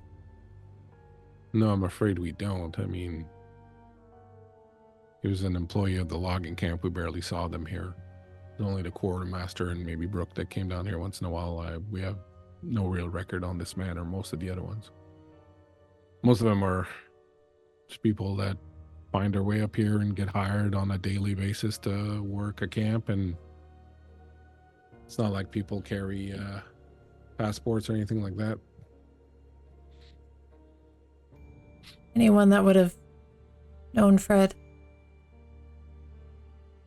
to some degree that wasn't a part of this incident? Some of the other workers probably, but no one around here. I assume most of them are gone now. Changing as far as I know, only him and Patty Hernshaw remain here. I'll say that Hernshaws got, well, he looks pretty much the same. They both, look kind of sickly.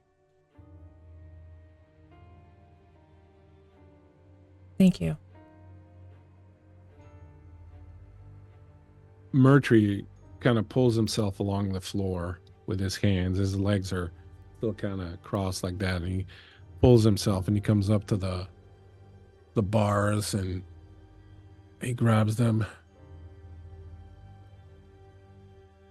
B. Yes, Fred. Who carved you up? You look like Someone tried to cut your head open to see what was inside and didn't make it all the way through. Did you have a bad father or a bad husband? Is that what happened to you, sweet bee? We're not here to discuss me, Fred. Oh, well, if you want to discuss me, we're going to have to discuss you because I don't talk to people I don't know. My mother always told me don't talk to strangers, Fred. And, well, you're a stranger unless you... I was attacked by a patient, Fred. Oh. I was looking the wrong way. Oh. And somebody I trusted, I had built rapport with. Oh. He'd gotten a hold of a knife. Or made it himself. I don't quite remember. It all happened very quickly. What kind of knife was it? Was it like a scalpel, like a doctor knife, or was it like a big old bowie hunting knife? I believe it was a homemade knife. Did it hurt? Very much. You're still pretty, though. You'll be okay. Just need to find yourself someone who finds scars attractive. I'm not so much concerned about that, Fred. I'm more concerned about your mind and what it can tell me. My mind. Yep. Anyone ever tell you have a very juicy looking neck? Ironically, or rather coincidentally, my patient did. Oh, I feel I'm becoming a little closer to you. I feel like I'm understanding a little bit more. What would you like to know? I'll tell you something. You told me something, I'll tell you something.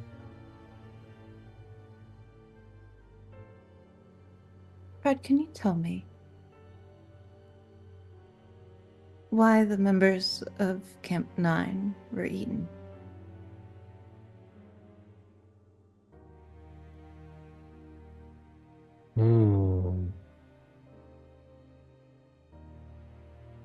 Well, it was the creature, wasn't it? What creature? That one. And he points over to the side wall. You can't really see too well where you are because it's kind of like the side you're going to have to... Getting close to him? Maybe. I think she's gonna put a little hand up just to the rest of the group, and I'm fine. And she's going to close in the distance. All you see is drawn in a mixture of, at this point, dried blood and dried feces, are what appear to be a set of antlers drawn on the wall. A deer. Oh, no, it wasn't a deer. It had antlers. Like a deer, but it wasn't a deer. Do you think a deer would do this? Forgive me, Fred. I'm ignorant to this part of the world. Oh, I get the feeling you're pretty ignorant all around, but,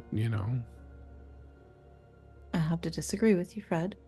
I don't know. You let someone get close enough to you to attack you with a knife. How would you do that? You let someone you trusted get this close to you and attack you with a knife, and you just leaned in really close to me, and you don't know me, and you know I'm crazy, and you know I'm dangerous. You're not very smart, are you? Fred, I have to be quite honest with you. I like honesty. My daddy always said, you're not honest, then God's not going to let you in. Fred, if you were going to kill me, you would have done it by now. Maybe I'm just savoring it. I don't think so. I don't think you savor things anymore, do you? One of the things I've come to realize is that we make a little too much of a thing of how good food tastes. At the end of the day, Food is just something that you need to keep going. You eat it and then you shit it out. But now people are like, oh, this tastes good. This doesn't. When I was young, we ate what was put in front of us. My daddy would put a plate of food in front of me, and sometimes I could not even tell what it was, and it smelled horrible and it tasted worse. But I did not get up that table until I had eaten everything, and that taught me a very important lesson. It taught me that it doesn't matter what you put in your mouth, as long as you put something in your mouth. I think she's Do you gonna know what I mean? she's gonna look at Fred, and he will see tears in her eyes. Yeah. I know exactly what you mean, Fred.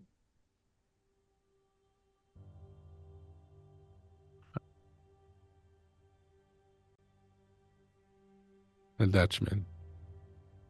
He said there'd be a curse after Annie lost her baby. That's what I'm gonna do. Who is this Dutchman, Fred?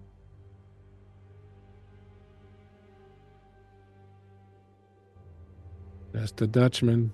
Came in one night, no one knew him. Came in, asked for a place to stay for a few days. It was very cold out, had been raining a lot. Stayed for a few nights. Was a kind fellow. He was giving people things. He had candies and he had booze on him, and he was very gregarious fellow, just going around. And he didn't take much space, and he had this little fiddle that he would play once in a while. And he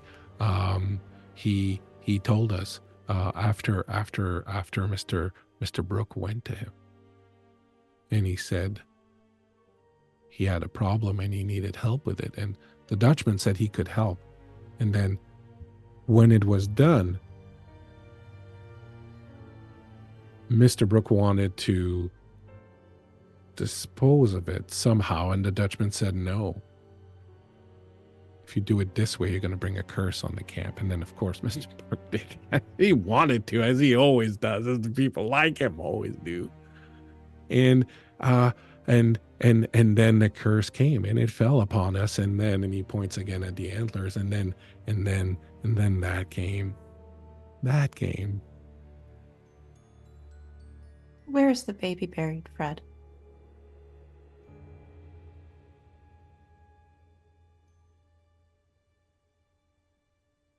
Somewhere out back. They didn't want to put it in the fort, so they put it outside somewhere. Christian burial and all. Well, nothing Christian about how that baby got made or how it got ended, let me tell you that much. I'm not so one to care much about the Christianity of things. Forgive me, Fred. What about your friends? Your friend there care about Christianity? You seem like a good Christian woman. What's your name, little lady? My name's Florence Moore. Florence. Flow. Oh, you flow. You'd be in the flow. Very nice. I bet you have beautiful thighs. Are they very thick and meaty? Why would you ask a thing like that, Fred? Because I can't see them, so I'm curious. When I can't see something, I get curious.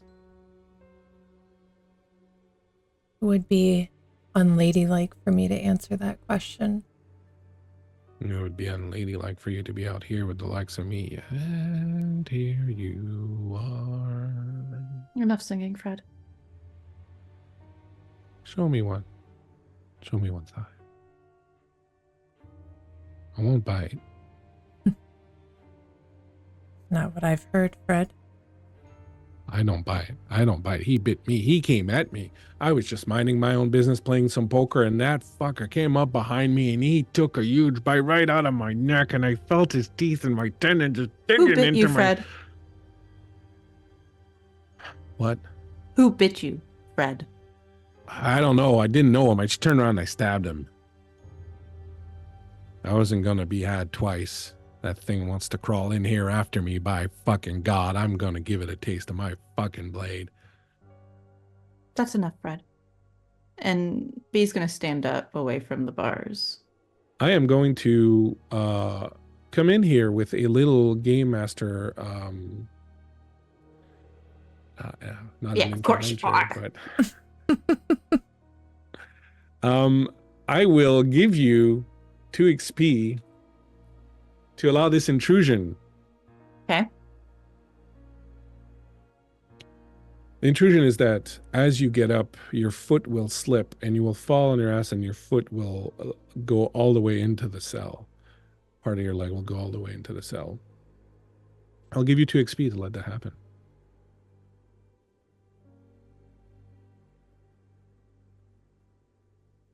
Yeah, let's do it. All right. So you get 2 XP, you get 1, and you get to give 1 to another character in the scene. So you'll give it to Creep. Yeah. Just for the audience, the way the system works is that I get to perform intrusions into the game, have things happen to the players. In order to do that, I have to give them 2 XP. If they decide not to let it happen, they have to pay 1 XP, and they can also perform intrusions of their own by paying an XP. So that's how XP works in this game. So as you go to get up, your foot slips on some of the blood probably or something that's there. You fall on your ass and your leg goes all the way through the bars and into the cell. And as it does, he grabs your leg and he starts pulling on it, and he starts pulling you inside the cell. Let's roll initiative. I'm rolling a d20 for it. Well, so the way we're going to roll initiative is I know this character's ranking. So both of you roll d20, and we're all trying to determine if you go before or after him. So if you roll under his ranking, over his ranking, you go before him. And if you roll under his ranking, you will go after him. I rolled a 19 on the die. I rolled a 6. Yeah. So both of you will, Bones will go first, and then Creep will go after this guy. So Bones, he grabs your leg, and he grabs and he's holding you, and he pulls you partly into the thing, and you can see in his face like there's madness, and he's like, "Argh!" As he pulls you into, you have no clue what he's going to do, but he's grabbed you, he's holding onto your leg, and he's pulled you all the way into, not all the way into, but he's pulled your leg all the way into the cell. What would you like to do? I'd like to use an intellect point to shake them bones. All right. So, what do you say? What do you do? Fred, it would be very wise of you to let go of me right now. All right. What does shake them bones do? My words are so powerful, they cause bones of creatures to shudder and shake, inflicting 2 points of intellect damage. I think we said it would do 3, right? 3 points of intellect damage, correct. All right, no problem. So you spend your intellect point, and that's all you need to do. You don't need to make a roll or anything. You cause 3, your words reach out to him, and you cause 3 intellect damage to him. You can see him kind of go, and kind of shrink back from your words, and there's a moment of doubt on his face as he's holding you, and you say these words you want him to let go, but it's not enough to make him break his hold just yet. You've injured him somewhat, like his intellect pool has been reduced, but he is still kind of holding on to you. Before that, the police officer will go. He reaches for the keys on his belt, and he starts to unlock the door. At this point, the man who's holding you grabs your leg, and he's still holding you.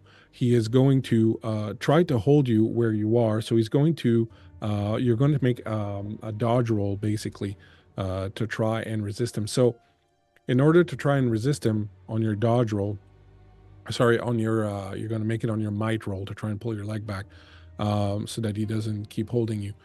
You are going to roll a d20. Now, the difficulty on this is going to be 5, very challenging because he's very wiry, but he's animated with some sort of supernatural furor. Are you trained in any skill that would allow you to lower that difficulty? No! Would you like to put in some effort? You could spend 3 might point from your might to lower the effort, which will bring it down to a task difficulty of 4. Yes, please. Go ahead, and you have to roll over 12. Oh, I got a 17. All right, excellent. So as he hauls you, and you see that he's basically like sinking his hands and just trying to like dig into your thighs, you manage with your might to resist that damage of him digging into you like this. He's still holding you, but you don't take any damage from his attack, and he just starts ripping your stocking off of your leg. Creep, go. The police officer is trying to unlock the door. Miss Constantine is panicking. Miss Atkinson's leg is all the way inside the jail cell. He's holding it. She doesn't seem to have taken any damage yet, but he's ripping the stocking off of her leg. Can I try and help Beatrice back? Yep, you can totally do that. Yeah, I think that's what I would like to do. All right, so you're going to make a might roll. Your might in this particular case is going to be his ranking, so it's a 5. Do you have any skills that would allow you to lower that difficulty? No, I do not. Okay, but you can spend effort if you will. So that's 3 points of might to lower it down to a task difficulty of 4. I only have 1 point of effort right now, so I don't think I can do that. You cannot do that. So you must roll 15 or above. I rolled a 6. You can spend, you can spend one of your points that you got, one of your advantages to reroll. Yeah, I'll do that. I'll spend an advantage and try to reroll. Sure, you better help me. Hey, it's an 18. Thanks for Excellent. reminding me that I have advantages. Yeah, no problem. You reach down and you grab Miss Atkinson and you pull her back, and he tries to hold her, but you manage to kind of pull her out of his grip, and your leg comes out of through the bars, Miss Atkinson. And as that's happening, the police officer McSorley gets into the jail cell, and he's got his truncheon out, and he starts beating down on Murtry, and Murtry's just kind of rolled up into a ball, and he's like, I didn't want to hurt her, I didn't want to hurt her, I just want to. Beatrice, stop him. She's going to shout out to McSorley. All right, give me a intellect roll. I'm going to say that it is a difficult roll, so you have a task difficulty of 4. Do you have anything that would help you lower that difficulty? Most certainly, I'm sure I do. My hear me now. I can use 2 intellect points on that. Yep, sounds good to me. Okay. Okay, and I'm gonna roll. So you are looking at a 9 or above. Okay, I got an 11. All right, no problem. So as you reach out, what do you say to him as he's wailing on this guy? Hit him one more time, and I'll take that club and beat you with it myself. And he looks over his shoulder at you, and you can see that he's like got this angry glare at you for a moment, and then he kind of realizes what's going on.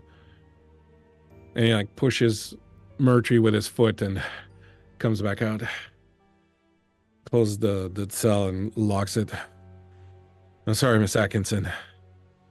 I'm sorry, I should have warned you not to get that close to him. It's fine. I'm fine. Are you okay? I'm fine. Fred, are you okay? And she's still looking at McSorley while she's asking.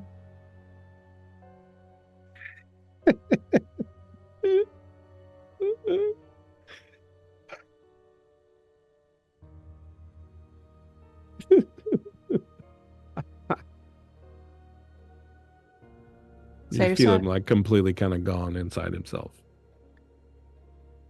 Officer McSorley, I'm going to make a recommendation that Fred is hospitalized. I will write to some old colleagues, see what arrangements can be made for him. All right. You're a professional. That I I'll am. advise my superiors. And Officer McSorley, might I make another recommendation?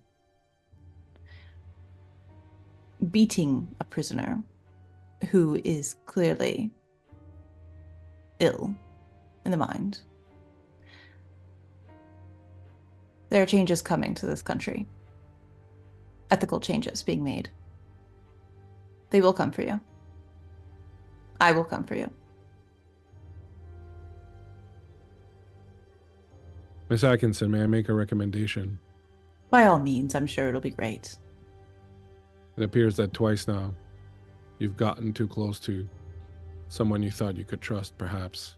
Be more mindful in the future when dealing with crazy people remember one thing. They're crazy. Where did you get your degree in psychology? That's what I thought. That thing's about as useful out here as a nice pair of lace underwear. Me and my lace underwear will do just fine. Thank you very much. You're And off to a great start. she's going to look back at Flo.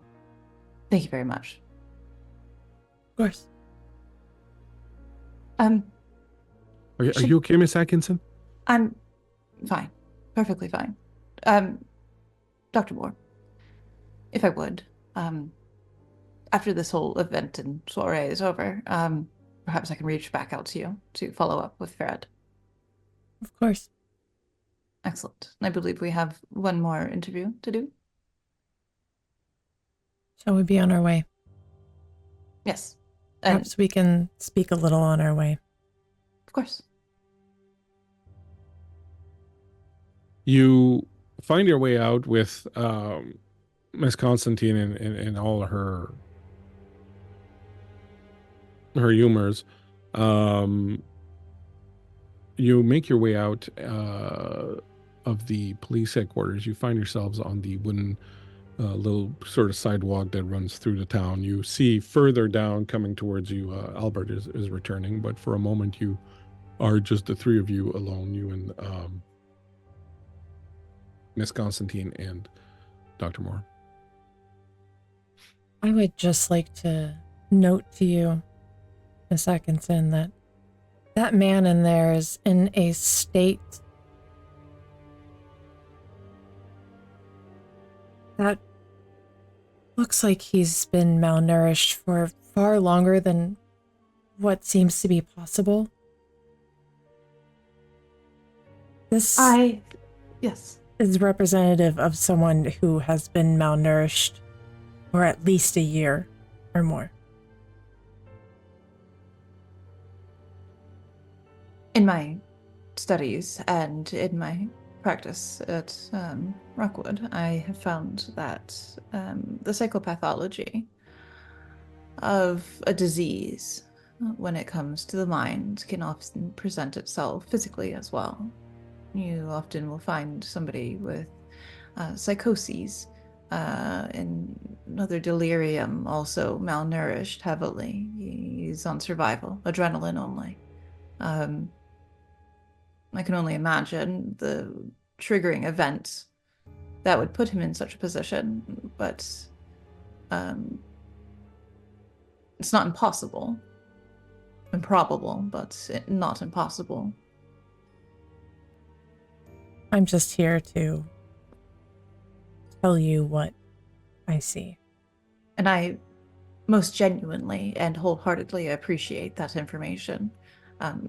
Make no mistake, I respect you very much in this short time that I've come to know you. But I think with our minds together, we can find a reasonable explanation with both your medical knowledge and mine of the psychological. I'm afraid this place may test that knowledge of yours, I sure hope it does. much in the way it tests my faith, Miss Atkinson. I'll be blunt with you, Dr. Moore.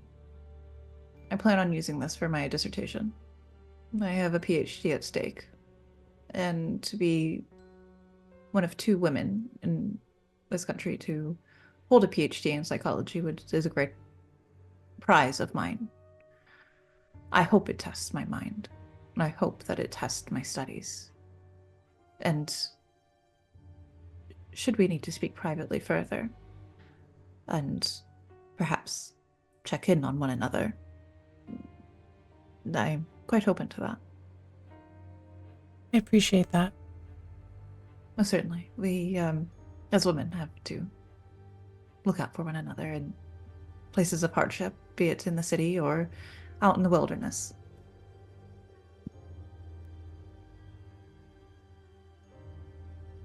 Oh, hey there, ladies. Y'all done with the Mounties? Yes. Yes, Mr. Oh. Wessex. Oh, You see that Miss Atkinson, as her stocking is completely ripped on one leg and kind of pooling down around her boot. You can see that Miss Constantine is, kind of still a little pale and kind of a little sweating and leaning against the wall of the police headquarters. Everything go okay in there? Swimmingly. And she's sort of like pulling her stocking back up. She really has no shame about it. She's got a giant scar on her face. There's very little for her to be afraid of or ashamed of. Miss Atkinson had a little incident, but we're okay. Is Dems your only pair? No, I have another pair. I'm fine. She has to take a moment to like process what the fuck he's saying to her. God, you haven't met a Robido. Right. All right. Well, here. He as you're fumbling with your with trying to pull the stocking back up, that's very probably noticeably teared. He just literally pulls a leather strap out of nowhere and just hoists your leg up on his and just wraps it around and ties it off. That'll hold it for a bit. Mr. Wessex, thank you very much. Thank you. We got a fourth coming with us now, just as an FYI.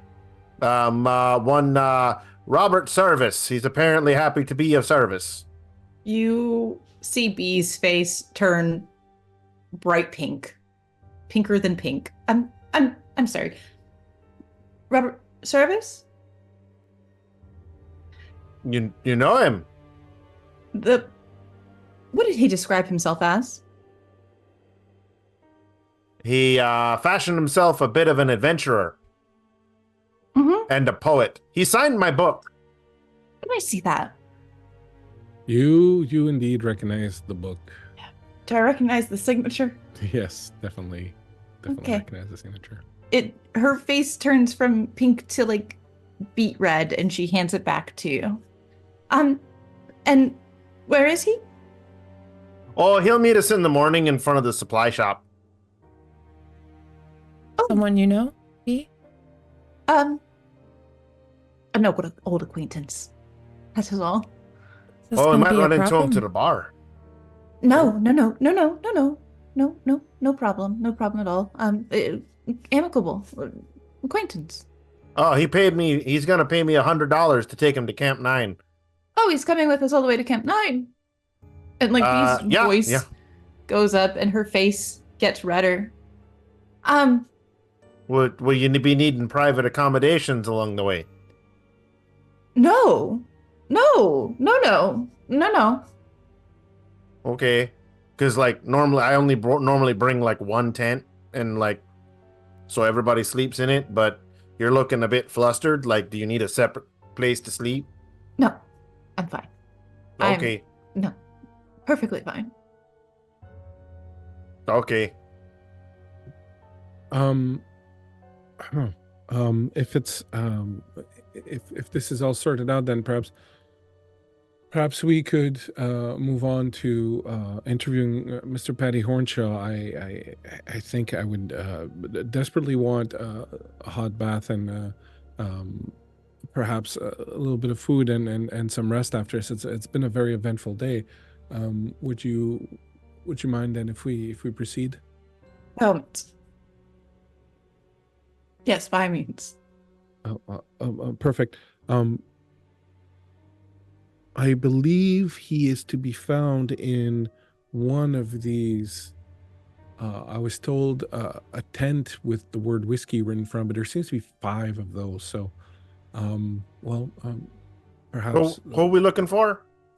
Mr. Patty Hornshaw, one of the loggers from the camp. I would like to use a special ability that I have. Know thy neighbor. And what does that special ability do? Special ability, know thy neighbor. If you invested yourself in a community and have spent at least a few months living there, you can learn things about it through a variety of methods. Sometimes contacts slip information to you. Other times you're able to draw conclusions simply by what you can see and hear. When you use this ability, you can ask the GM one question about the community and get a very short action. Excellent. Well, go ahead, mind front, and spend your 2 intellect points.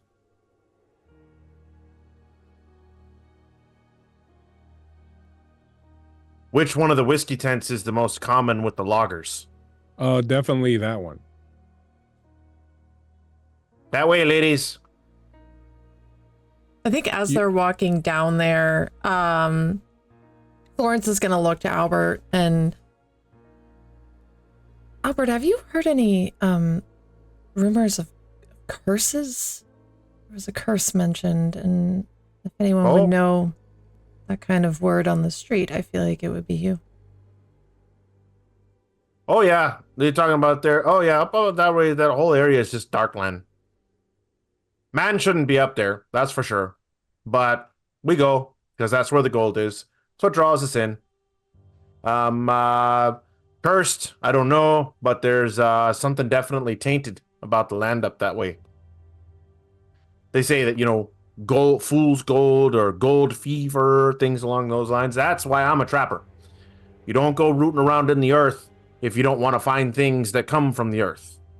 That's my belief. I don't know. What do you mean by man shouldn't go there? Well, I mean, to get to the gold, you have to dig into the earth. We bury things in the earth. We bury bad things in the earth. Why would you go digging it up? Simply a question, a clarifying question. Thank you, Albert, very much. I mean, heaven above, hell below. Why are you digging down? You would think you'd be trying to jump up, right? I hope this comes of no offense to anybody, but I don't particularly believe in God. Well, that's okay, because God believes in you. Very good. Thanks very much. I'm here to tell you, out here in these woods, everyone finds faith. Very good, Albert. Thank you very much. And by all means, I'm not offended by anybody practicing of any faith. Oh, I think you'd be in short supply if you got offended by people practicing particular faiths. I'm not necessarily one to any one particular denomination, but I will say this much. I met a man once in the woods who told me a thing or two, and everything he said so far has been true. So... And you're a poet and you didn't even know it? No, I never went to school past the 5th grade. You don't say. I'm going to write that down. And she makes a little note in her. Once I got the letters and I got the numbers, didn't really see much need for the rest.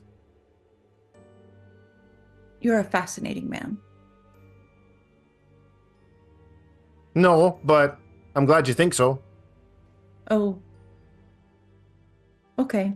She writes some more down in her journal. Does she write everything down?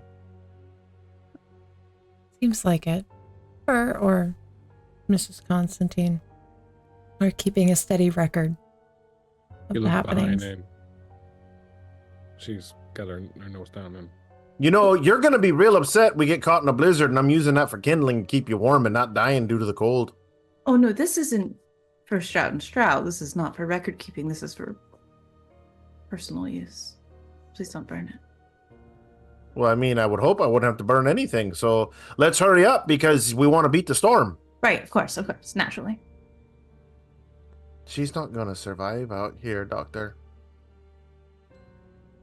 She will if I can help it. Okay. We all will. Well, yeah. Well, I mean, I'm packed a couple extra furs because they looking a little meek. Not a lot of meat on the bones. So they might get might bit colder. Well, we'll beat the storm then. God willing, of course. Mm-hmm. amen, says Miss Constantine. I keep forgetting that she's there. Very small. He just kind of like starts walking, and y'all get a strong odor because you are now downwind of him. I think I would like to flank him on either side, actually. You find yourselves in a drinking tent. So this is a fairly large tent. It's got a wood stove at one end and a little chimney that sort of sticks out. There's a bar that's basically two barrels with a plank on it with the bartender on one side, and then a bunch of little tables with little stools kind of scattered throughout the tent. A couple of oil lamps suspended from ropes that go across the beams and sort of holding them down. The place is very smoky. Everyone is smoking in here, pipes and cigarettes and whatnot being smoked. People are playing cards, drinking.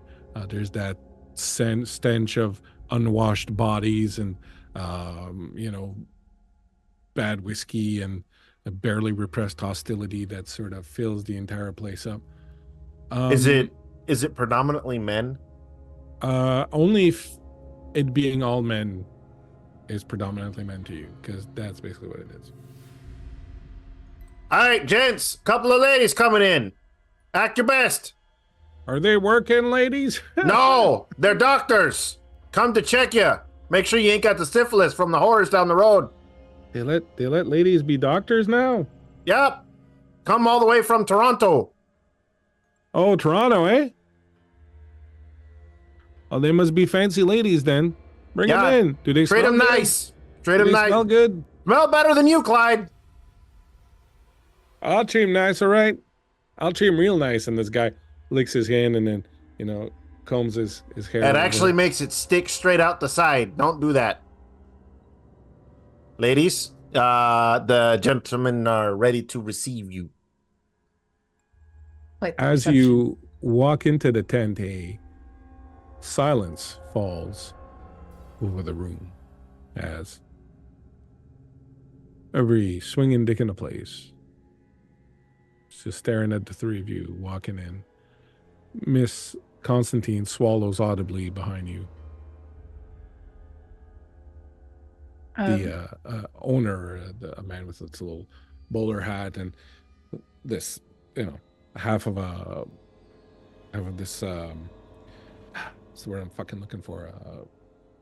Suspenders? No, like a butcher's apron, like an apron kind of folded over, comes over, like, ladies, please, ladies, we welcome ladies here, of course, please come on over here. I'll make your room. And he goes over to a little table at the corner, and there's like a guy that's asleep and then a guy who's staring at you. He's like, come on, Rufus, grab your brother and get the hell out of here. Give these ladies some space.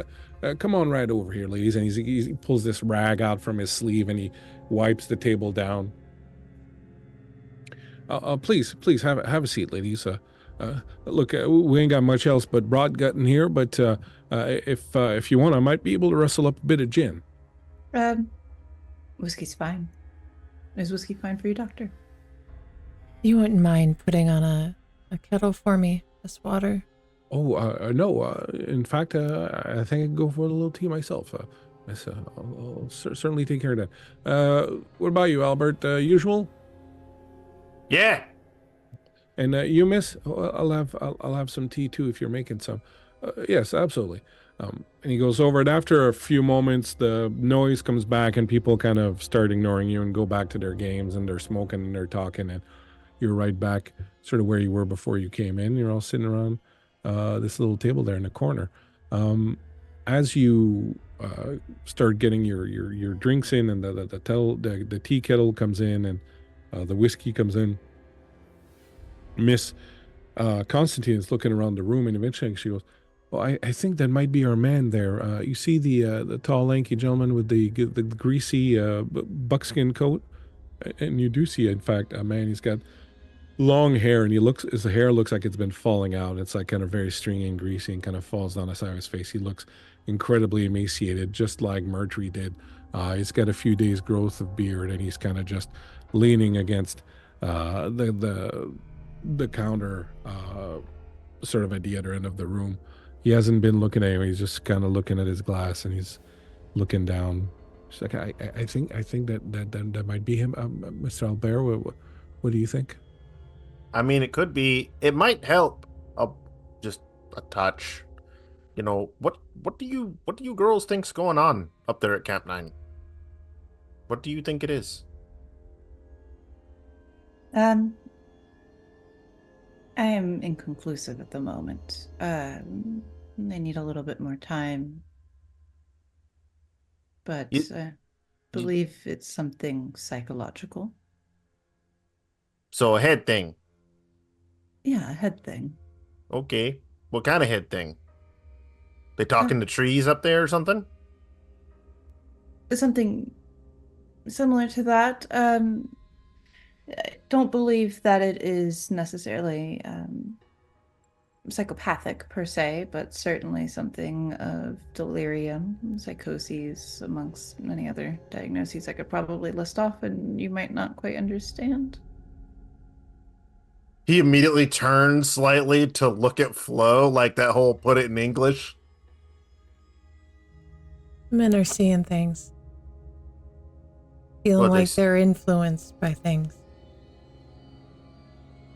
That well, curse I was asking you about, Albert. well, I mean, it's indigenous land. I mean, wouldn't be surprised. Maybe they dug a little too deep, or they crossed a border they wasn't supposed to.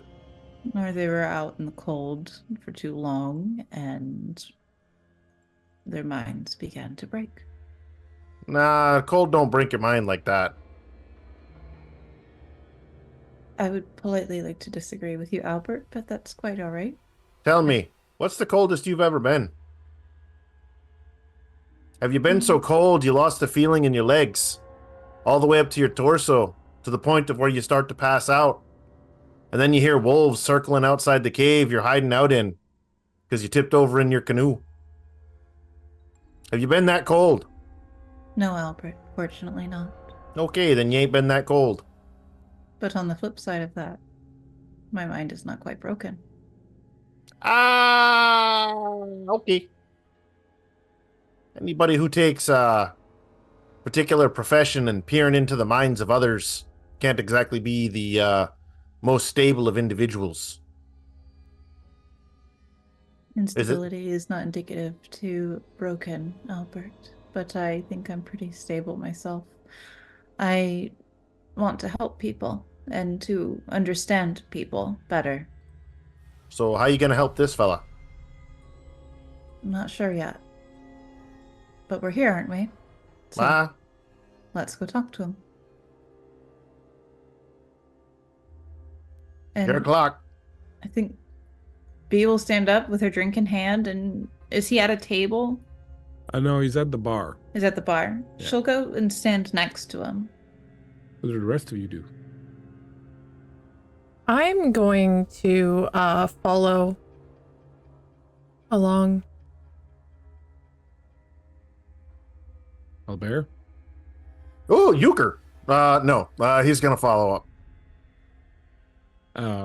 Realizing that she's all on the table, Miss Constantine will also follow you. As you approach the man, something does strike you in that he appears to be excessively clean. He looks very sick. He looks much like Murtry, like someone who's suffering from chronic malnutrition.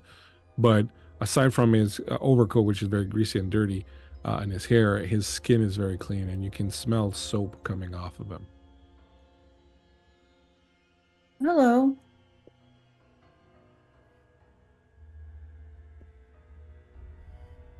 I know you then. No, my name is Beatrice. She will hold a hand out to shake his. He looks at it, weirdly, and looks at the lot of you, and then he reaches out a trembling hand and takes your hand and shakes it very weakly. What can I do you for then? Um, well, I'm here to just ask you a question. Were you perhaps familiar with what happened in Cap 9? You see, he's staring at your scar a lot. And he's like, um,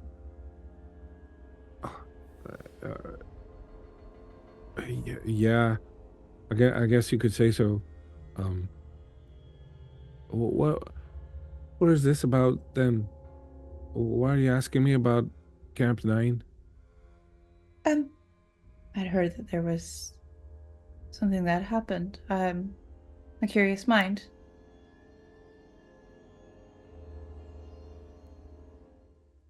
He looks around. The boys put you up to this then. Nah, buddy. We're just trying to find out what happened up there. Why would you want to know that? Because lawyers is involved. What lawyers? Just some lawyers. They want to know what happened with all the ruckus and the nonsense up there. You're not making much sense. Sure we are. What day is this? It's Tuesday, isn't it?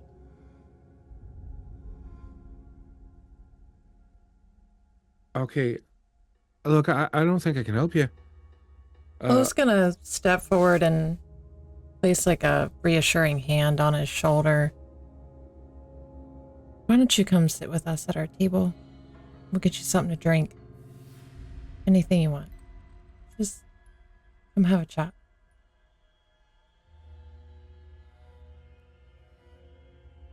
Okay. I don't think I should, like. Why is that?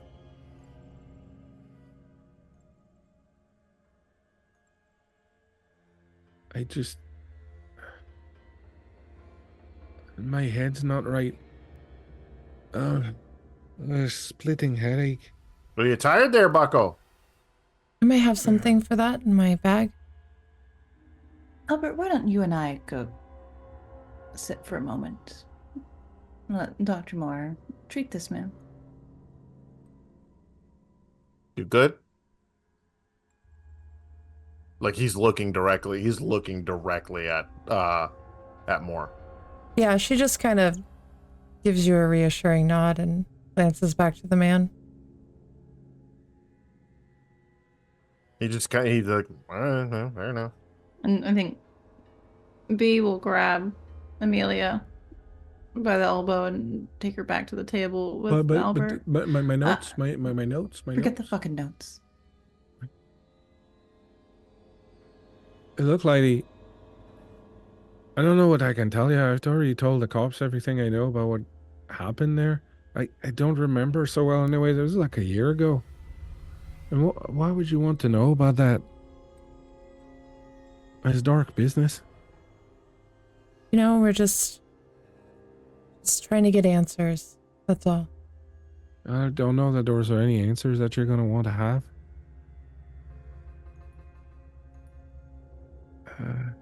You don't look so great. Can I you don't feel so great, I'm going to be honest with you. tell me any symptoms? What's going on? No, you're looking at it, ain't you? I've not been right since.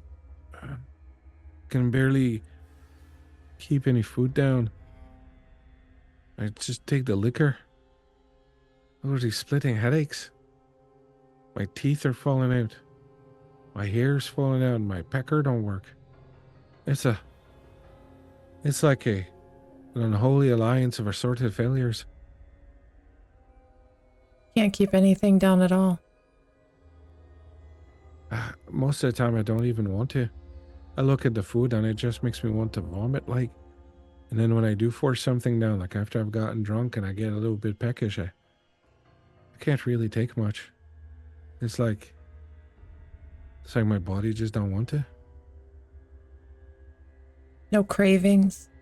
Nothing out of the ordinary there. No, most of the time I'm not even hungry, like. I just feel full all the time. Like I just had a big meal, like too much. Like when my Amy used to make, on Sundays we'd get the boiled ham and the boiled potatoes, put the butter on that and salt and just eat too much and then you're like, oh, my stomach hurts. Go to church and fart like a madman.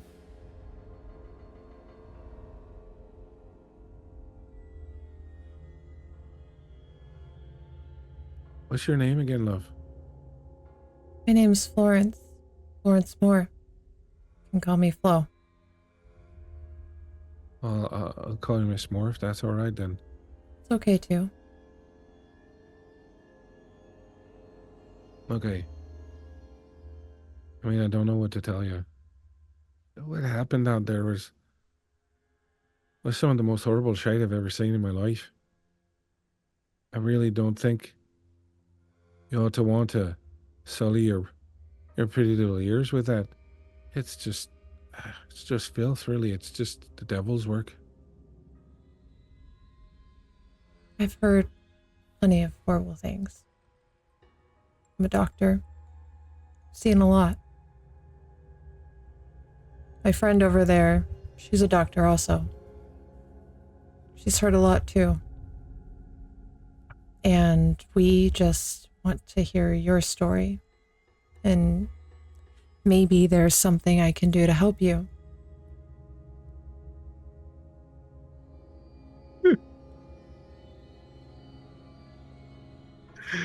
I can't take more. I just can't. She's gonna wrap an arm around him and pull him in and kind of try to comfort him. He just kind of falls against you, his forehead on your shoulder, and he's just all bones, and he's just like sobbing, but it's kind of like, the kind of sobbing where you just don't have tears to cry anymore, and you're just kind of dry heaving and dry sobbing. I didn't want to do it.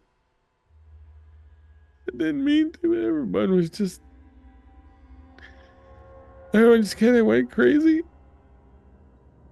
They said they could cure them. I said they'd be able to cure them, but The brothers? yeah. And you said they could cure them, and then they came out of there covered in blood. We heard a gunshot. They said they were too far gone. They couldn't do anything for them. And they started arguing. I don't know who did it first.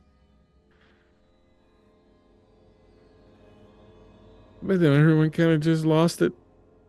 Everyone just went crazy. I just remember seeing everybody pile into that shed. We were all starving, you see. We hadn't had anything to eat in weeks. There's that curse. That fucking curse. The curse. The one the Dutchman warned us about. He said to be a curse. If they didn't get rid of Auntie's baby's body properly, but Mr. Campbell wouldn't hear anything of it. He said the baby deserved a good Christian burial. Get rid of the body properly. What did he mean by that? The Dutchman said it had to be burned.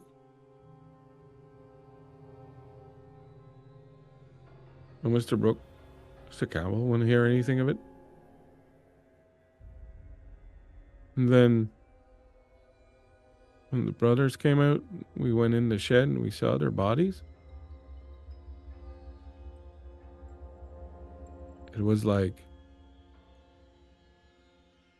the light just went out suddenly. It was people just went crazy. Just you're starving so much. I didn't want to. And as he says this, he looks up and his eyes go wide in fear. He's like, no, no. And he kind of falls back and his glass goes flying and the stool he was on goes flying. And was like, what the? He's like, no, no, don't let him get to me. And he gets up and he stumbles back and he falls on another table. The table splinters, bottles fall down and crash and break on the ground. You look over to where you're seeing behind the bar on the canvas of the tent. You see this shadow that is moving. Something from on the other side of the tent. This shadow, this kind of hunched figure with antlers. The shadow is just growing on the side of the tent and is moving forward. And he's like, no, no, don't let it get me. Don't let it get me. What would you like to do? I'm looking at that shadow, and I'm trying to rationalize it in my own mind of, maybe it's someone holding something, carrying something. This man is clearly unwell. And I would like to follow after him and try to calm him, to relax him,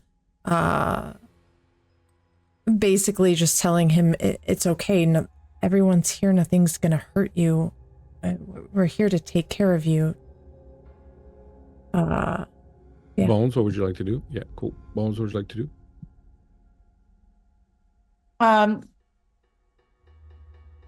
Do I see the shadow? Yeah, when you look, you see this thing come in. I'm gonna go. Where's the nearest light source? In here, it's a couple of oil lanterns that are suspended from the ceiling. Can I turn them off? Yeah. Yeah, Sure. You can try to reach them. Yeah, Yeah. Pretty tall. You get up and start trying to do that. Yeah. All right, Creep, you're moving towards him. You're going to try to turn off the lights. What is Albert doing? Albert sees this as well. Yep. He would instinctively run over to try and grab Flo. Okay, so let's roll initiative just to see how that particular action is going to kind of work itself out. So we're going to roll just against each other, so highest will go first. I rolled a 19. Natural 20. I rolled a 6. I like when you said that. Albert, you go first. You get up and you see that Flo is going towards Hornshaw. And as she's kind of reaching from you, what do? I just do the I guess you could say like the reverse scoop. He just kind of like puts his hand around her waist and immediately pushes her back behind him. All right. You get up, Bones, Agatson, you get up and you're gonna have to climb on like a chair, but like near each of the poles, there's like a little bit. So you go up there and you climb up and you manage to kind of turn one off, and you're running over to the other one to turn the second one off. People are like kind of getting up and going, what the hell's going on? And sort of, kind of reacting to that. Creep, so as you're reaching for Hornshaw, you feel a presence kind of loom over you, and then you see Albert come around and he tries to kind of push you out of the way. What would you like to do? I'm trying to fight against him because I'm trying to get to please remind me of this character's name that we're dealing Hornshaw? with. Hornshaw. Yeah. Yeah, I'm trying to get to Mr. Hornshaw to try and relax him, to try and calm him down. So you want to try to dodge Albert, or? Yeah. Okay, no problem. So, Albert, if you see her trying to kind of get out of where, you're going to try to stop her so that we go into like Albert at this point is like kind of like self-convinced she's not seeing what he's seeing, and so he's just kind of like no, she's obviously not seeing what he's seeing, and superstition is very much taking hold, and he's like, nope, got to get her away. Okay, so both of you will make opposed roll using your speed. So basically the way it works is you're going to each roll a d20, but you can use any skill that you have to make your roll better, or you can use your pool if you want to spend effort in your pool to try and... So basically the lowest number rolled, you're going to lower the number of the... Okay, so the way we're going to do it is this. You're going to both roll your d20s. If you have a skill that would allow you to ease your effort, or if you're going to spend effort, you will add 3 to your roll for each of these things that you have, and the highest one is going to succeed. Okay. 17. I rolled a 4. So you tried to kind of dodge out of him, but he manages to sort of pull you back and sort of push you and get in front of you. Do you want to say something, or?